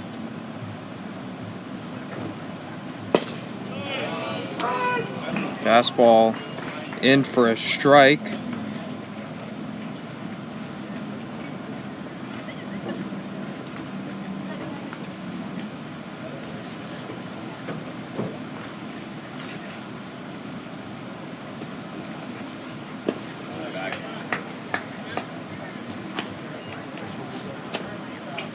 One and one.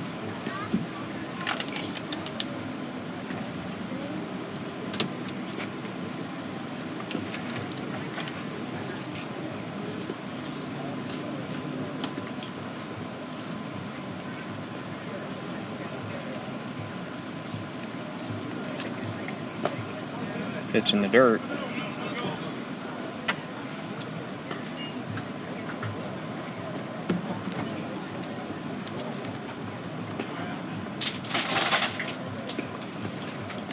Johnson, in both his ABs,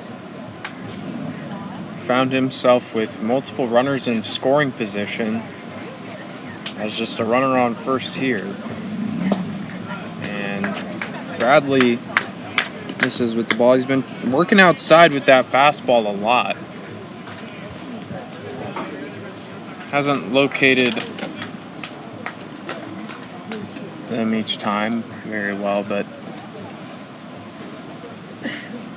did get some good strikeout pitches to finish off Buckley and Ford. Here's a 3-1, and that's in the dirt ball 4.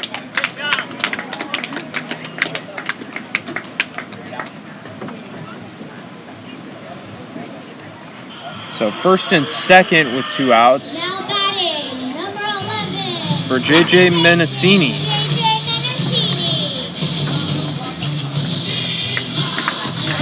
He's had a good day today. He's 2 for 2 with 3 RBIs.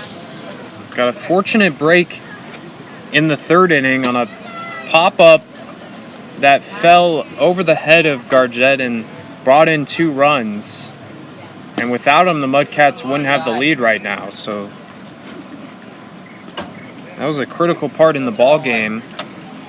And 1-0 now to Menacini. And the pitch hit on the ground and foul.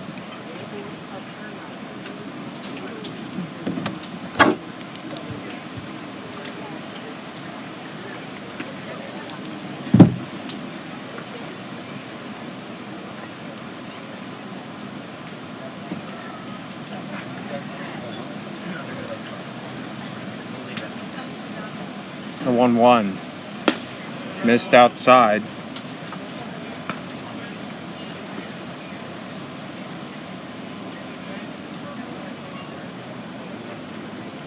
It's really been the bottom half of the order that's produced for the Mudcats in this ball game. That pitch is lofted in the air to left field, coming on his ought to make the catch for out number 3. So a nice inning from Tanner Bradley. We're through 5 innings here in Fairfield, and the Mudcats lead 7-6.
Top of the 6th inning, first pitch from Brown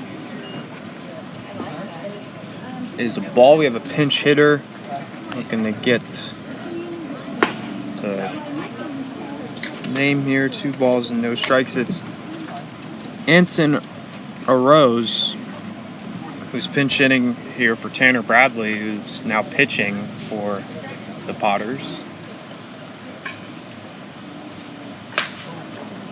He hits that one down the line, and Ford is able to make the catch for out number 1.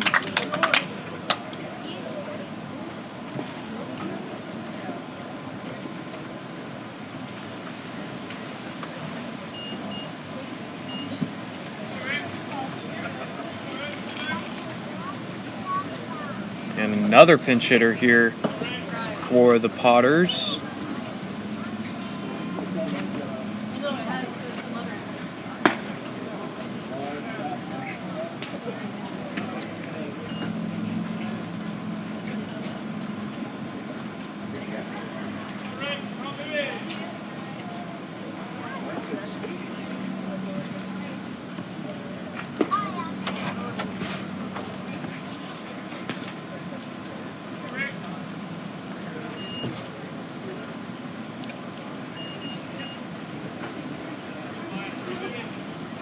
Be Ricky Maya. Two balls and a strike.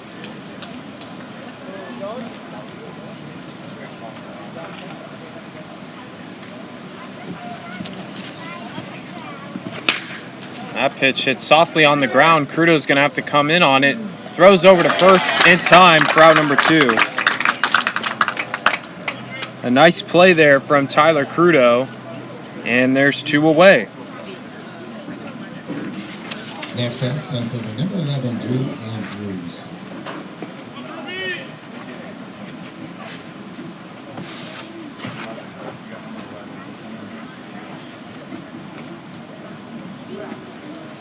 So back to the top of the order with Drew Andrews, and he hits that one on the ground to Ford, who takes it himself for out number 3. A very quick inning for Tommy Brown. He goes 1, 2, 3. We head to the bottom of the 6th. The Mudcats lead 7.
The new pitcher for the Potters in the bottom of the 6th inning is number 36, Liam Golden.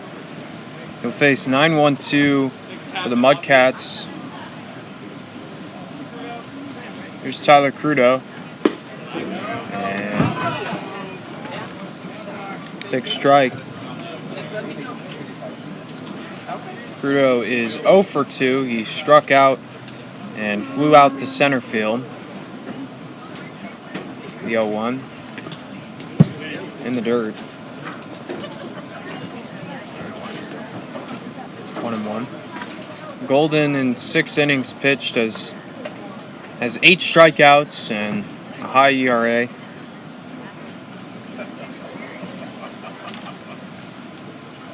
The 1-1 in for a strike. 1-2.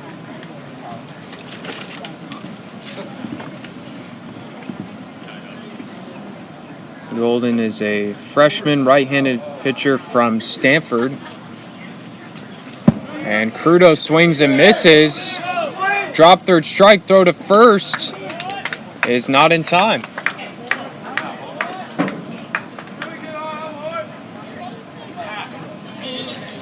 So Crudo strikes out, but he reaches first. And back to the top of the order with Holden Rook. Put your hands together for our bad boy, Cooper Miller.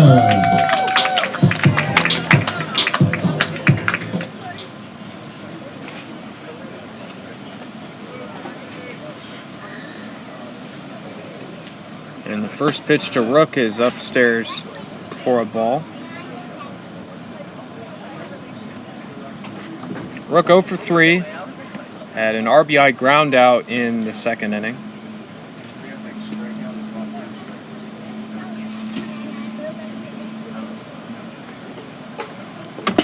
Swing and a miss. 1-1.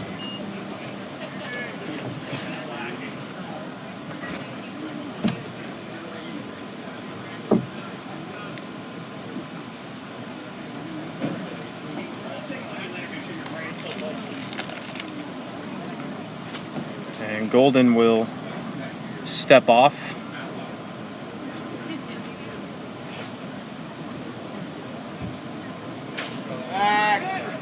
Go back to first, not in time.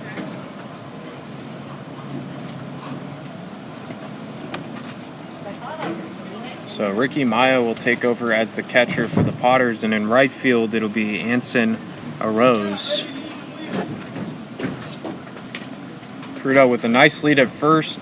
The pitch to Rook is hit high in the air, deep out to left field. Ott is not going to get there. Rounding second, heading for third is Crudo. He's going to head to the plate. The throw is not in time.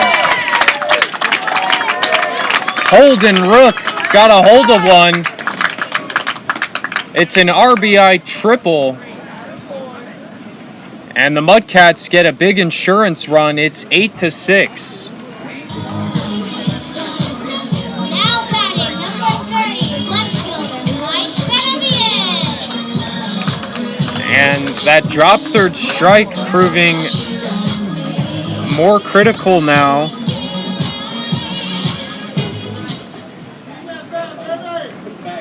As Crudo checks, he had a check swing, went around, ran over to first, got there in time, and that was critical. That brings home a run now, and Benavides takes a pitch way up high for a ball. So it's the second RBI of the ball game for Holden Rook, and he certainly got good contact there. As Benavides will step out here, he's 1 for 3 with an RBI double back in the 2nd inning. And no outs still, so an opportunity to add on the infield in on the grass for the Potters. The pitch is popped up, giving chase is Chamberlain. He dives and cannot make the catch. It's a great effort from Chamberlain. Wonder if he would have made the catch, would Rooks have tagged up there, because that was not super deep, but he was diving away from home plate, so would have had to get up and collected himself and made a tough throw to home. We'll never know though. 1-1 to Benavidez, and that misses. 2-1.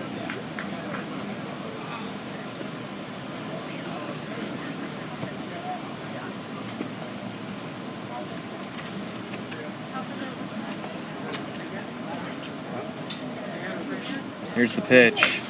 Popped up. Maya giving chase, will not make the catch, and it's 2-2.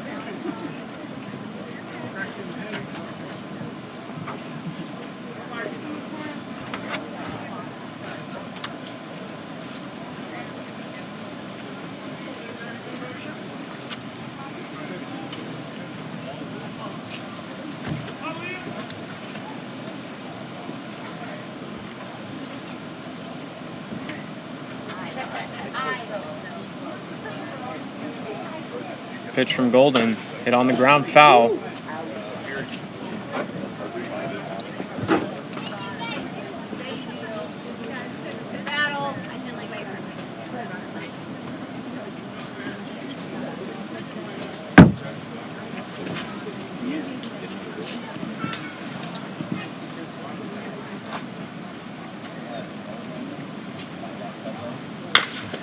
And Benavidez stays alive here.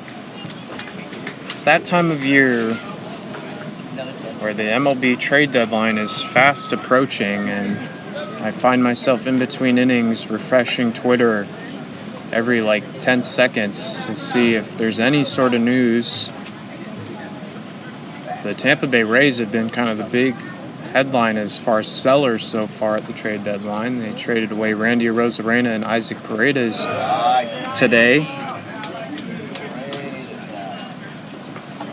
Randy Arozarena being traded to the Mariners, and Isaac Paredes being traded to the Cubs, which kind of came as a shock because the Cubs are in last place in the NL Central. I didn't expect them to be buyers at the deadline.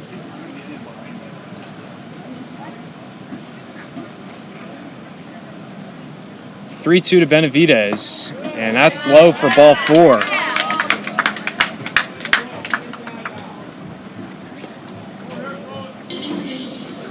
Now batting number 31, right field, Dalen Chip. And here's Dalen Shipp.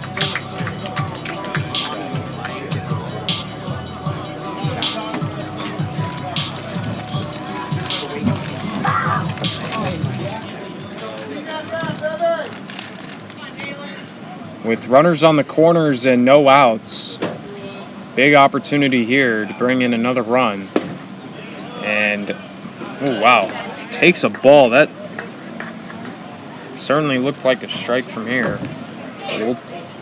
Chip will take it. He's 0 for 3. He's grounded out to third twice and struck out. And the 1-0 is swung on and missed.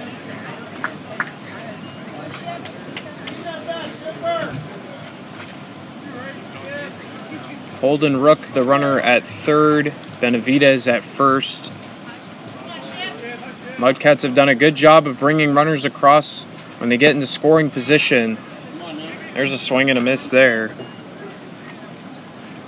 And a strikeout would be huge here for Liam Golden should he get it.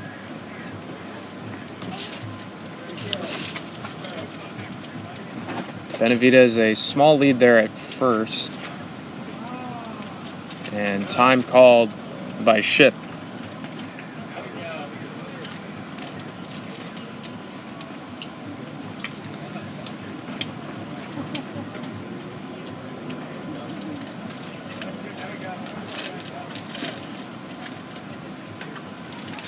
Here's the 1-2.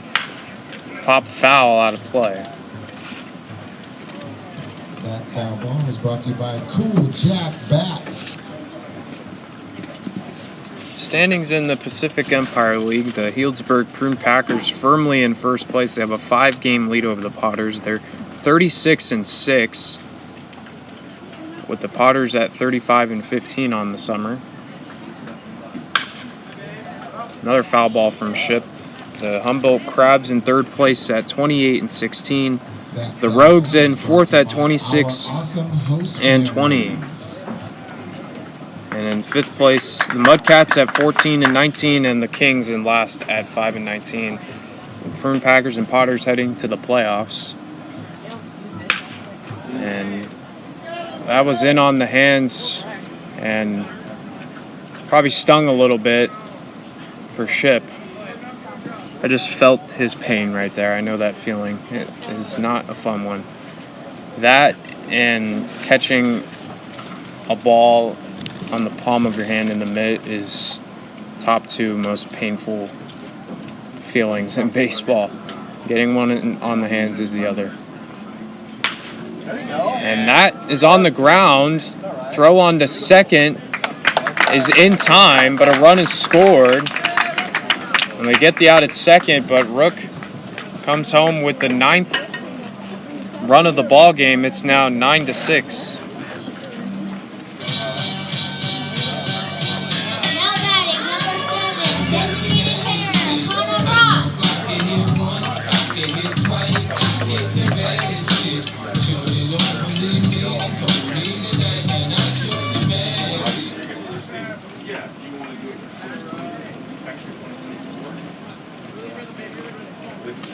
Connor Ross will step in. He's got 2 hits on the afternoon. He swings and misses there, 0-1.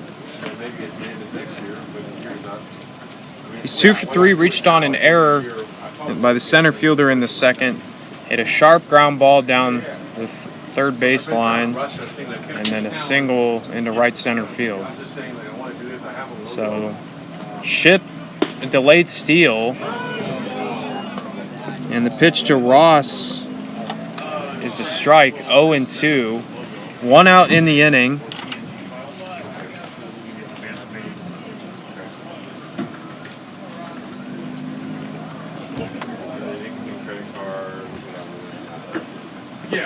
Pitch in the dirt. I was gonna kill one of my gardens, but they kill ants. They eat ants and flies. No, they eat flies. I got a bunch of wild tomatoes growing, so it kills all my flies. Yeah, you can do Carter check or whatever. Just when we do it, I'll get a receipt over to you. Okay. Tell you have it. That's happening. It probably would happen by the end of the year. I need the logo so we can. 1 ball and 2 strikes, and the pitch Copy that. misses for a ball.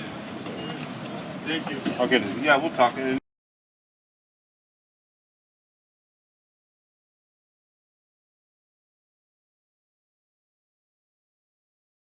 it and I'll work with him and you and get it done. Okay. Okay? Well, he told me to talk to you. So Here's I- a 2-2. Yeah. Hit high in the air. Okay. All right. Coming on is a Rose to make the catch. Crowd number 2.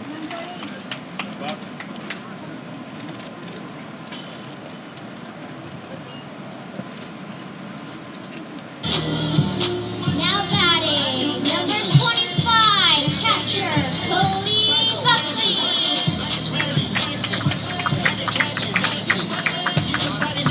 Here's Cody Buckley. He's 1 for 3.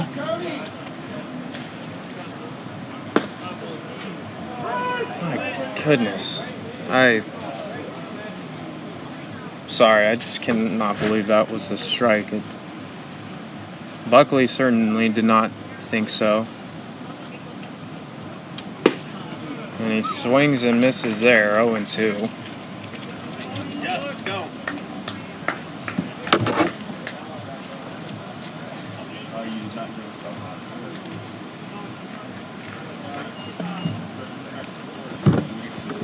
And he takes strike 3 called.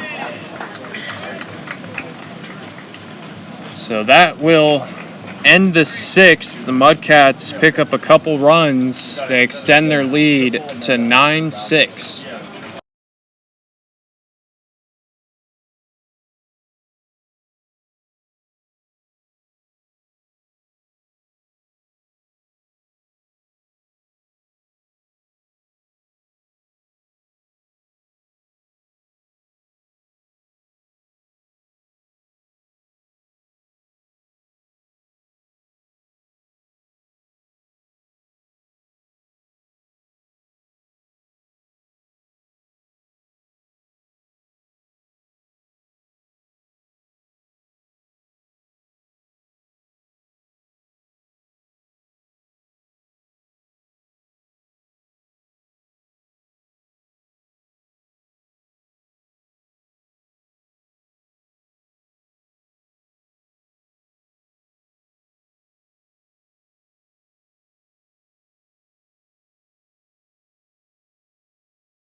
We head to the 7th inning, and the Mudcats lead 9-6 as the first pitch is hit on the ground to Crudo, and that is in time for out number 1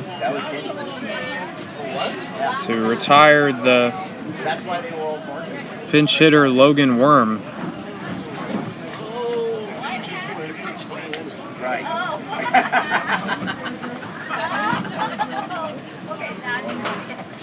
And that will be it for Tommy Brown. He gets 1 out in the 7th, does his job there, gets the righty on righty matchup.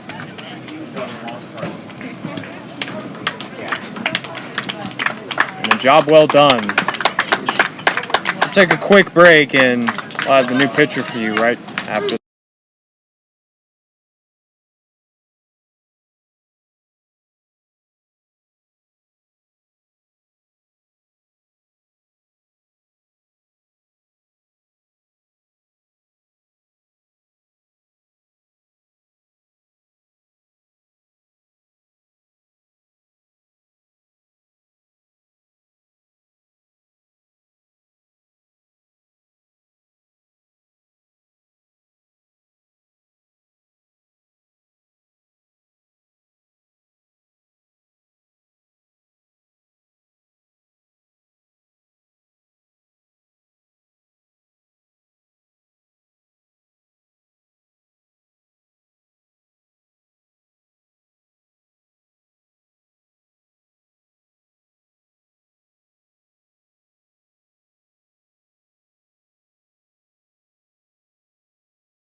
So with 1 out here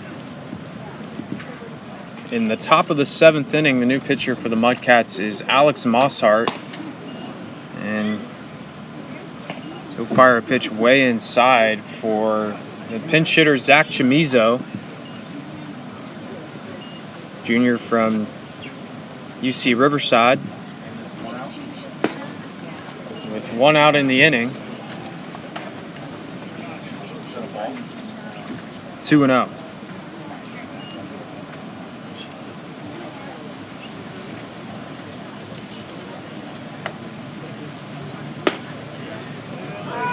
And a strike fired from Mosshart, pitched in 10 1/3 innings with 10 strikeouts and a 3.4 ERA. Coming on here after a job well done from Tommy Brown. 2-2 now. Chamizo coming in hitting .314 with a home run and 9 RBIs. Final line for Brown, I'll give that to you after this pitch. The 2-2 hit on a line and caught by Crudo.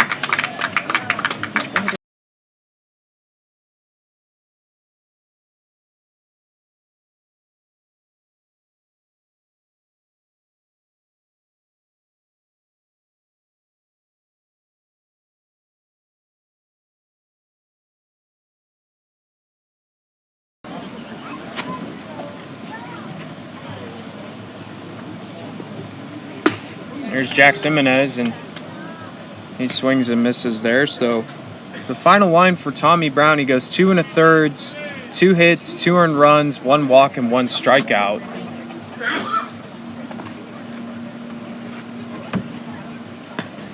Mosshart with a ball.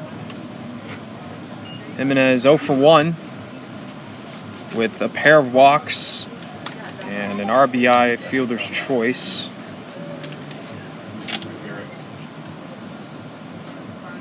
One 1. Dropped in for a strike. 1 and 2.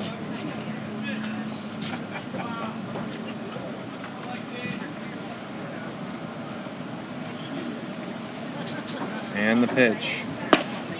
Upstairs.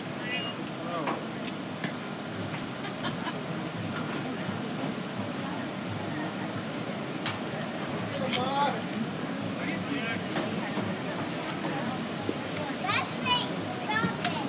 2-2. Broke his bat. And he gets a base hit out of it. That had a loud sound. And he snaps that bat in half. But it's a base hit, a 2-out base hit for Jimenez. Sure, I guess if there's a positive, he gets a single out of it. But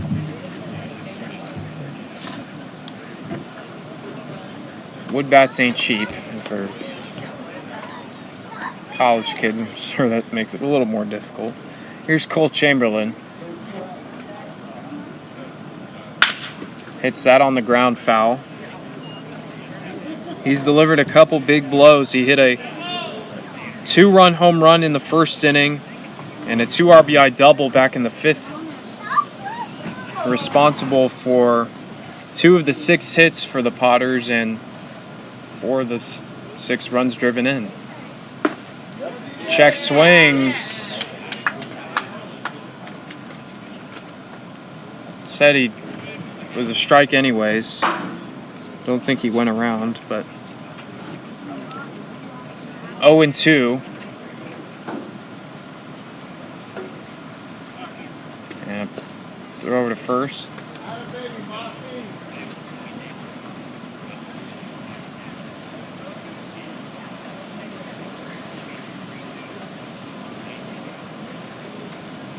No balls and 2 strikes to the first baseman. Mike Jimenez broke his bat early in the game.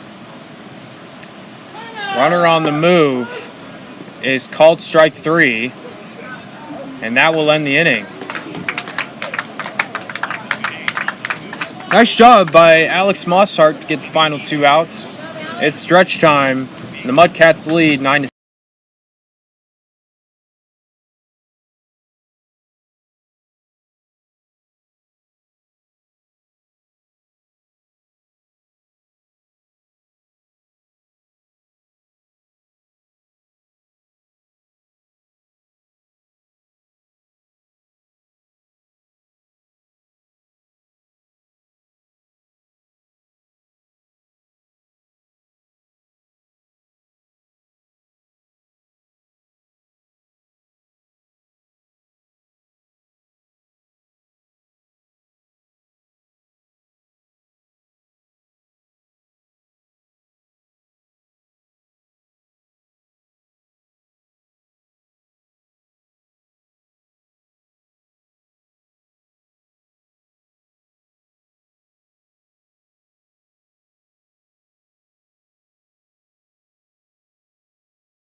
Bottom of the 7th inning. Mudcats lead 9-6. Jaron Ford leading off for the Mudcats, facing the new pitcher Micah Marquez, the Potters. That pitch is swung on and missed. Defensive substitutions at short will be Zach Chamizo, and in left field Logan Worm for the Potters.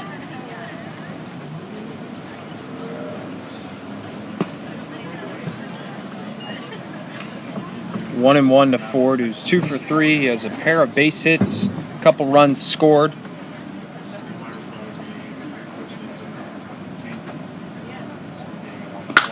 That pitch is hit in the air to shallow center field, and that's going to drop for a base hit. So it's a 3-hit day for Jaron Ford. Now batting, number 6. Third baseman, Everett Johnson. That'll send up Everett Johnson. Diagram on Miller. Oh, love you.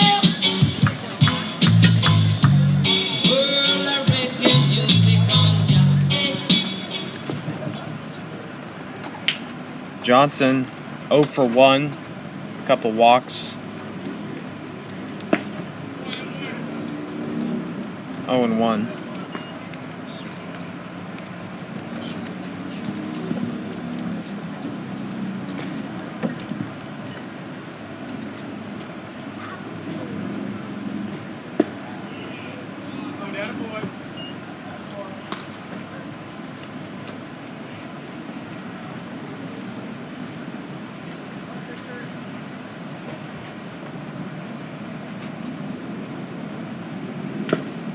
Swing and a miss, 1-2.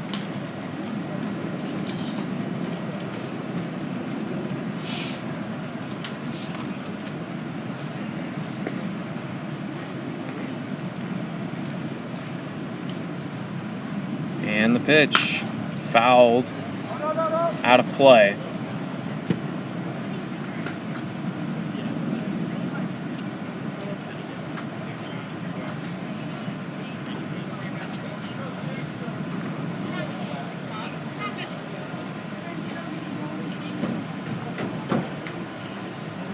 One, two. Foul back.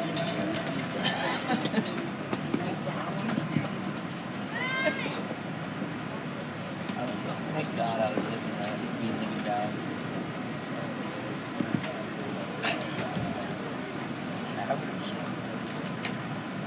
Here's a 1-2 from Marquez, and that's dropped in, strike 3.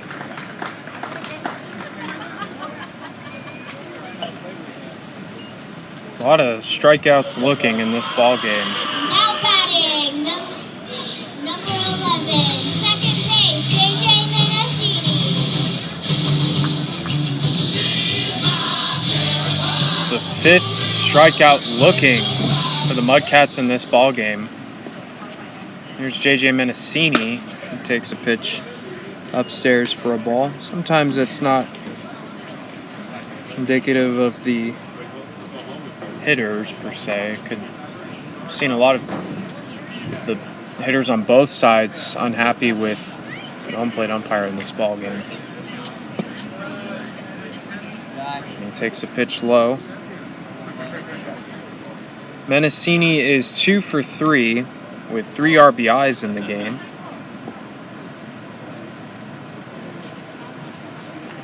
And he takes a pitch for a strike. Good eye, JJ.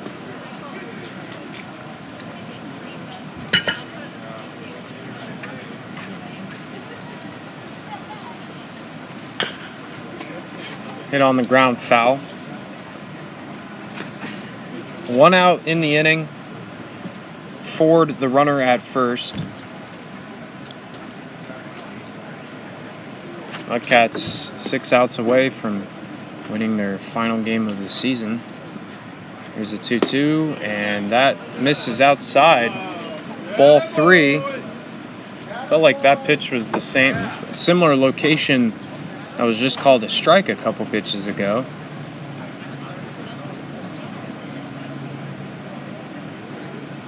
The 3-2, fouled out of the glove of Maya.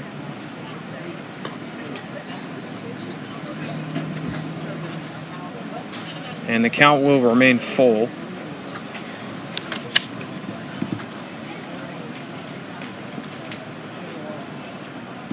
Mendocini, a sophomore out of Folsom Lake, a recent addition to the Mudcats roster. Hits that one on the ground, and that's a base hit. And Ford will head to second, and just like him, he's got 3 hits on the ball game.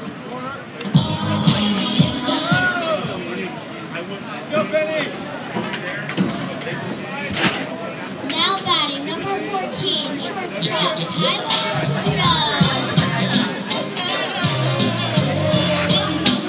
Here's Tyler Crudo. He reached on a drop third strike and would come around to score in the last inning. He takes a strike there. With runners on first and second, 1 out.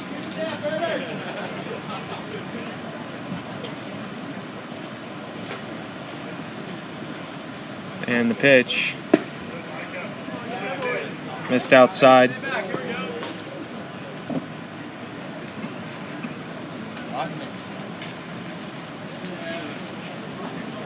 One and one.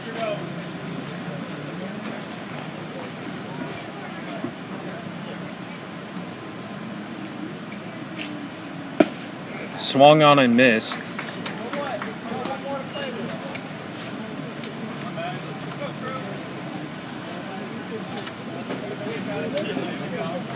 One and two to Crudo.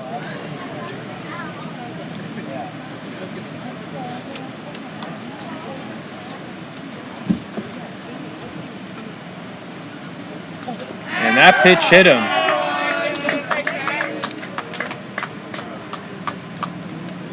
So on a 1-2 count, Crudo reaches on a hit by pitch, and the bases are loaded. Now batting, number 21, center fielder,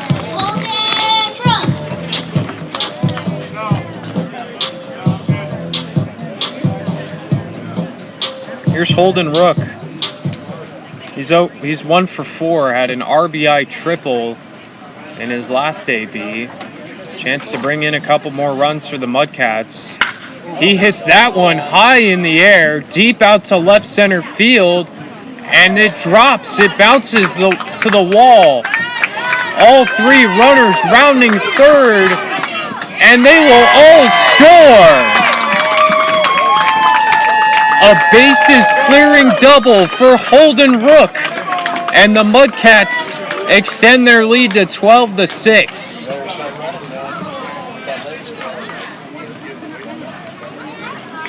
Have a game, Holden Rook. He's got 5 RBIs on the day.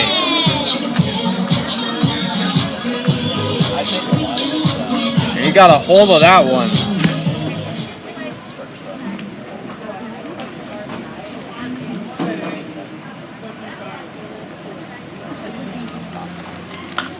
Benavidez fouls that one back. And that is a huge sequence of events there for the Mudcats as they now lead by 6. And Holden Rook with a big hit put a big dent. Benavidez takes a ball.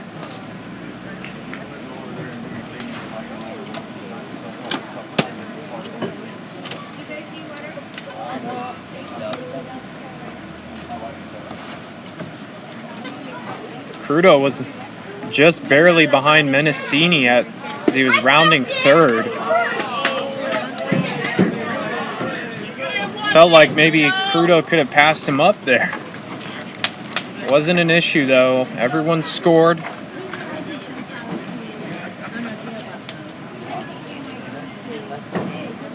Meanwhile, it's a 1-2 count to Benavidez, who has an RBI double, and he takes outside 2-2. Mudcats have kind of been looking for someone to bring the pop, bring some extra base hits. And I'm not sure if Holden Rook would be the first guy you'd expect that from. He's usually hit leadoff or in the 9 spot. Showing off the power in this game, though. Here's the 2-2 to Benavidez, and he waits on that one, hits it in the air to right field.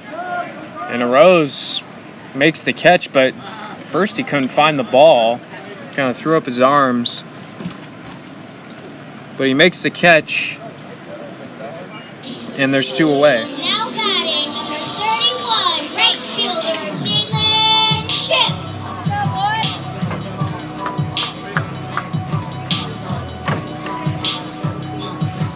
So here's Dalen Ship.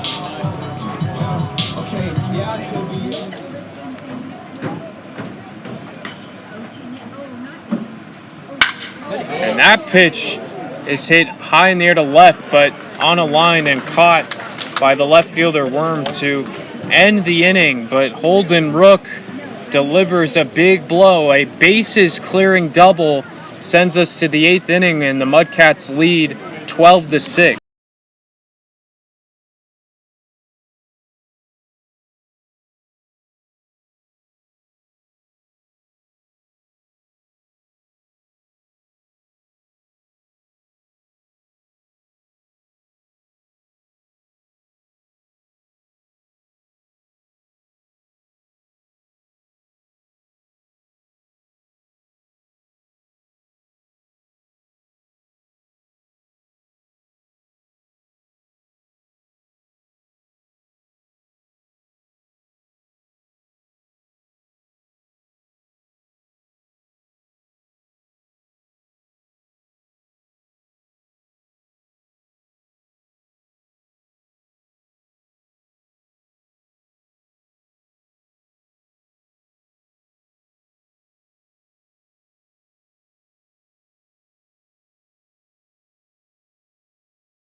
Now batting designated hitter, number 17, Tyler Antwine. We head to the 8th inning, and Tyler Antwine will lead things off for the Potters as he will face Hunwoo Kim, the new pitcher for Solano.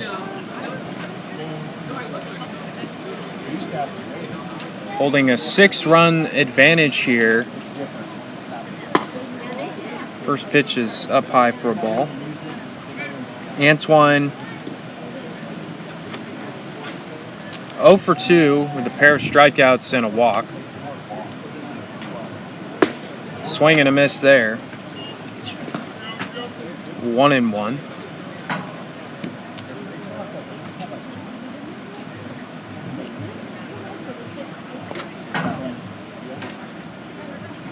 One from Kim.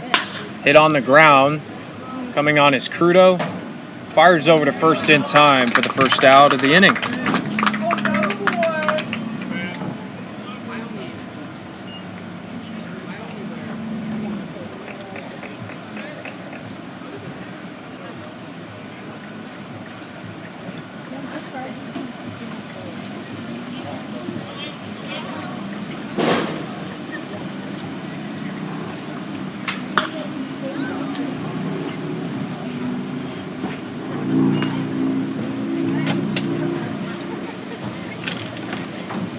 0-1 to the pinch hitter Luke Mancy, the junior from University of New Mexico.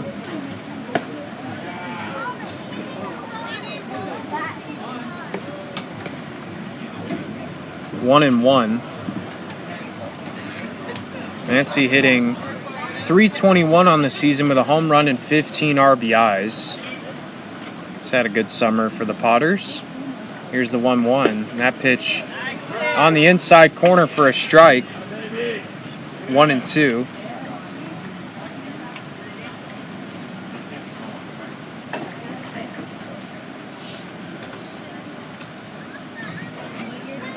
And the pitch fouled out of play.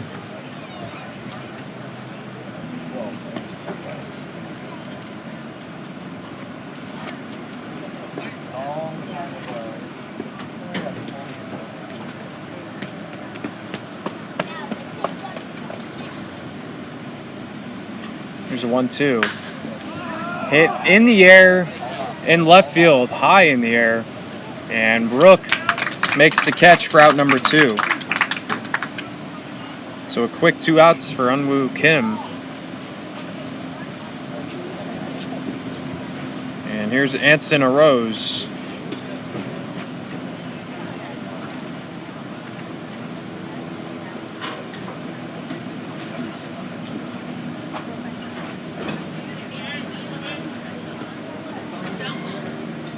Came in a pinch hit for Tanner Bradley in the 6th inning. Popped out to the first baseman Ford. He swings and misses there.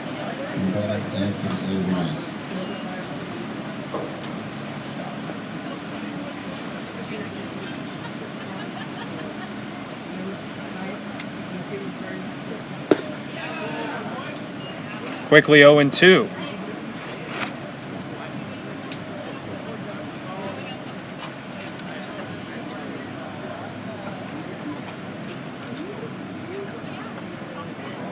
Here's the pitch. Called strike 3. Nice 1-2-3 inning from Hunwoo Kim. We head to the bottom of the 8th. The Mudcats lead 12-6.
Bottom of the 8th inning.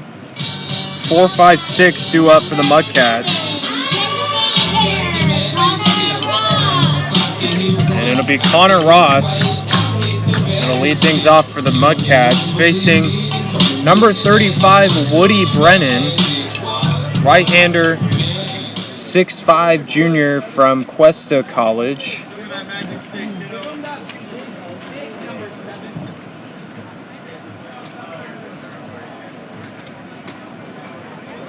And the first pitch to Ross, lined up the middle in the center and caught by Andrews for out number 1.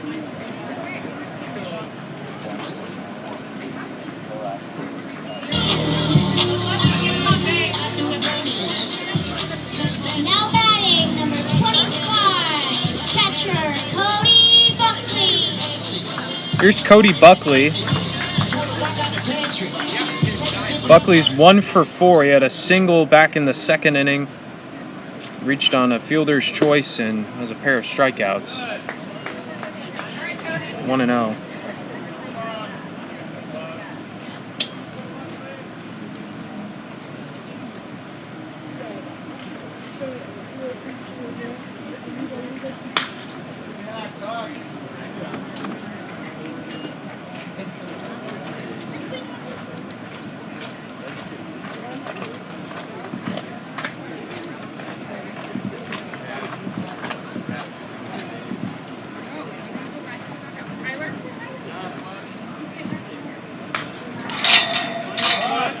One ball and 2 strikes to the catcher, Buckley.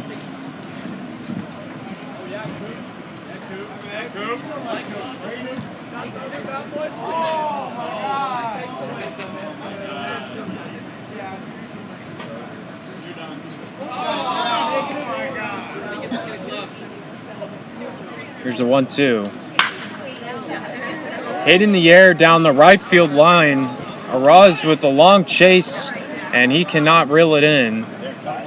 So there's an extra life there for Buckley.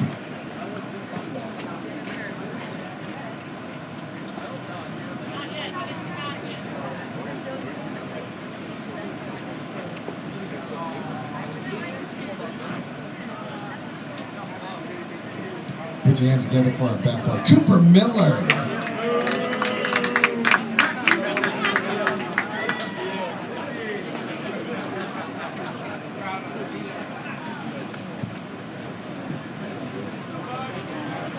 One ball, 2 strikes, and the pitch. Hit in the air again to right field. It's going to be a tough play for Rods with the sun, but he makes the catch for out number 2. Now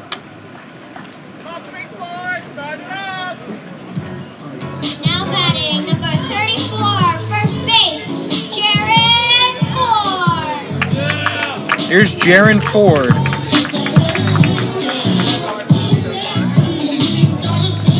He's had a terrific game, 3 singles, and he's scored each time he's reached base. He's 3 for 4 on the day. Him and JJ Menacini each with 3 hits on the ball game. He takes a ball downstairs.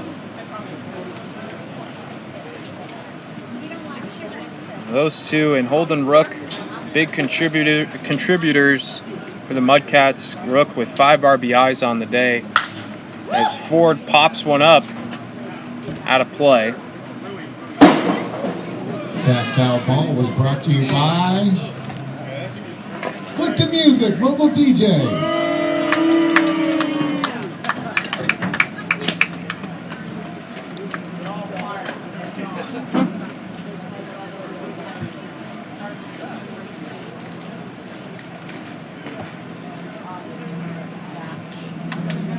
1-1.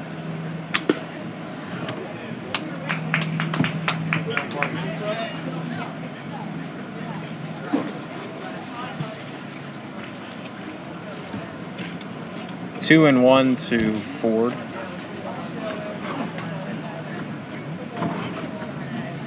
And the pitch. Hit on the ground, foul.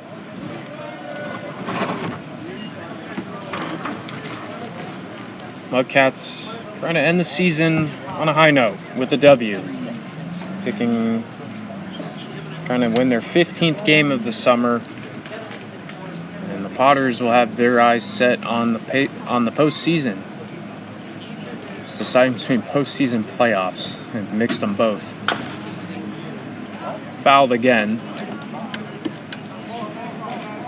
Certainly been some fun times this summer. We had a viral clip on social media with Holden Rook that got millions and millions of views on Twitter, with several of the most popular baseball outlets finding the video and posting it on their pages. Called strike 3 to Jaron Ford, and that will end the inning. The Mudcats go 1-2-3. We head to the 9th inning with the Mudcats leading 12-6 from Solano.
Mudcats 3 outs away from picking up win number 15 in the final game this summer.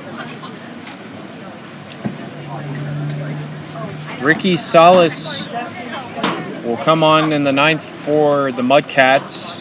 He'll face 9-1-2 Ricky Maya to lead things off. And he swings at the first pitch and hits it high in the air down the left field line.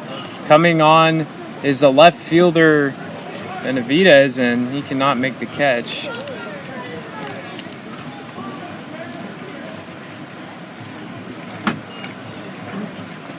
Maya came on in the 6th inning, grounded out to the shortstop.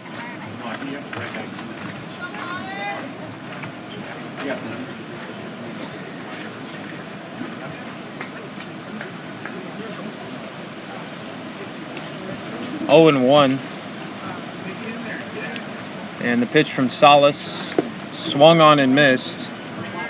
And 0-2.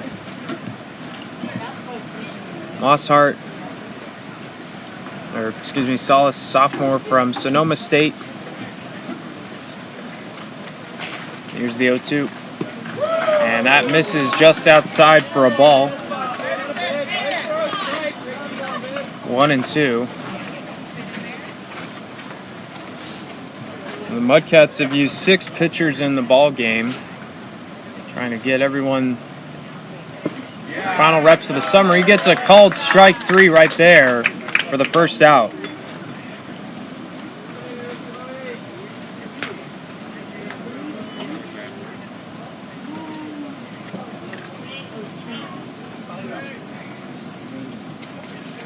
It's the 8th strikeout of the game Number 9. the Mudcats have gotten. And another pinch hitter for the Potters as the first pitch is outside. Almost everyone has been pinch hit for. It's number 9, Will Lindbergh. And the 1-0 in the dirt.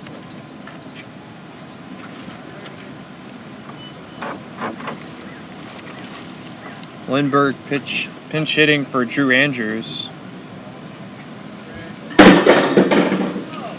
Here's the 2-0. Hit on the end of the bat and foul. Lindbergh hitting .259 on the season with a home run and 13 RBIs. Here's the 2-1. That's outside.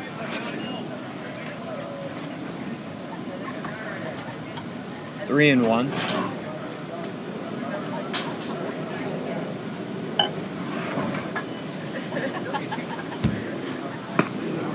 And that's ball 4. 1 out walk for Lindbergh.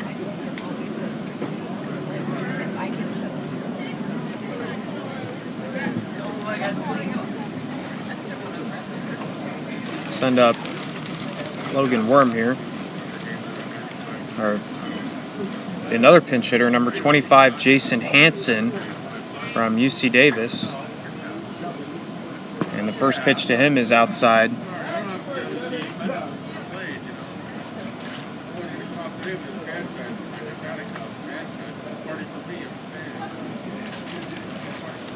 One and 0. Called strike. 25, Jason Hansen.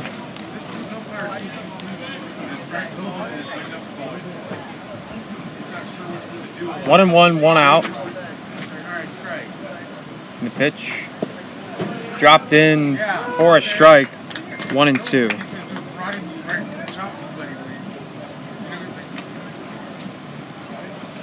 This Mudcats season started taking on San Luis Obispo and ends here at home against the Lincoln Potters.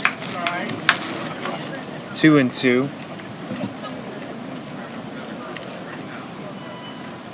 It's been a busy summer for these guys. It played at least 3 to 4 games a week, sometimes even 5. And there's called strike 3. And the second punch out of the inning for Ricky Salas. And there's 2 outs. Pacific Empire League playoffs will start on July 30th and run through August 2nd. Here's Logan Worm. Final out. And their final out is the Potters. And that's hit in the air down the right field line. And that will drop for a base hit. Rounding first, second, and heading for third is Lindbergh.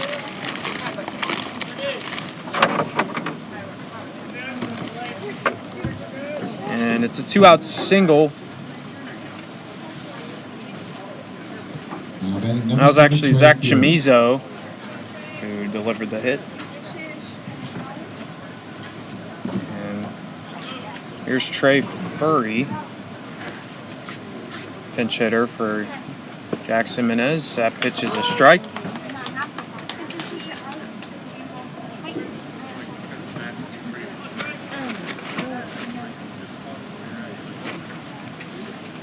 Here's the 0-1.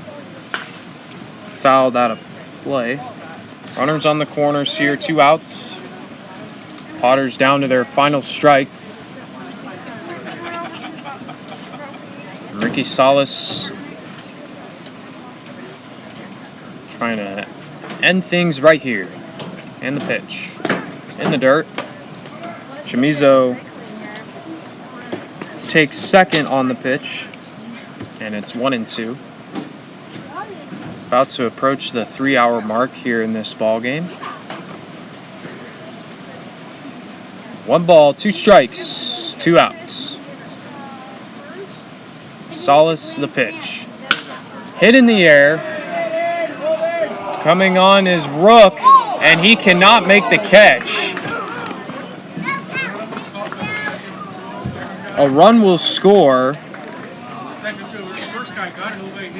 Actually, both runs will score. While Furry took off for second.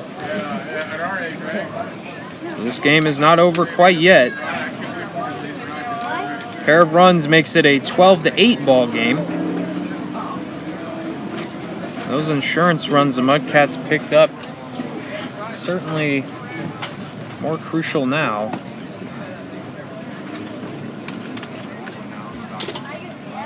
And here's a dangerous hitter at the plate in 33 first baseman Cole Chamberlain. He struck out looking in his last AB, but has 4 RBIs on the day. And the first pitch to him is dropped in for a strike on the outside corner. 0-1. Nice job here by the Potters to stay alive here. The pitch missed below the knees.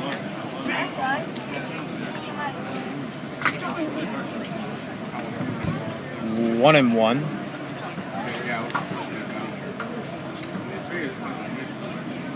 Swung on and missed.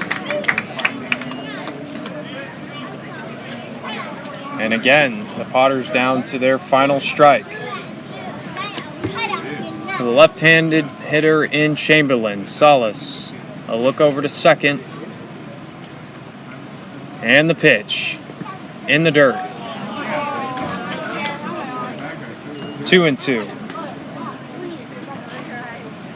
Should he reach, Tyler Antwine waits on deck. Him and Chamberlain are the two guys that haven't been pitch hit for in this ball game.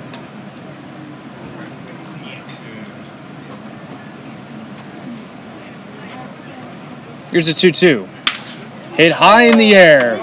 Deep out to center field, giving chase is Rook, and he can't make the catch. Chamberlain rounding second, digging for third, and he's going to get there standing up. It's an RBI triple for Cole Chamberlain, and it's now a 12-9 ball game. Next up, number 17, designated hitter Tyler Antwine. Have a game. Cole Chamberlain.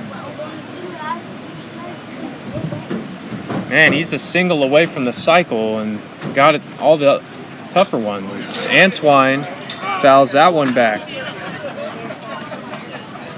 So, should Antwine reach, the tying run would come up to the plate. Mudcats playing with fire here. 1-1 to Antwine, who's 0 for 3. There's a walk. Here's the 1-1, and that's hit on the ground and a dive, and Crudo can't get there. A run will score. It's an RBI single for Tyler Antwine, and it's 12-10. My goodness.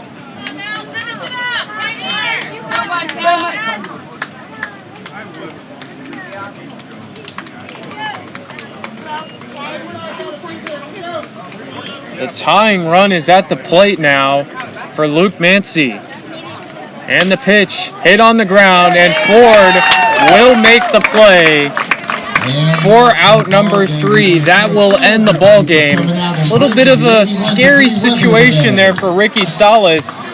He gets it done, and the Mudcats win 12-10. They pick up win number 15 in their final game of the season, and that will conclude things here for the 35th season of Mudcats baseball. I'd like to thank everyone who helped contribute, all the host families and all the people that made this happen. It's been a fun summer of Solano Mudcats baseball, and of course Solano College for allowing us to play our home games here. And that will wrap things up. Again, the Mudcats win over the Lincoln Potters 12-10. They pick up their 15th win of the season. I'm Zion Trammell. Thank you for tuning in all summer long to Solano Mudcats baseball. And we will see you guys next year. Have a good day, everyone.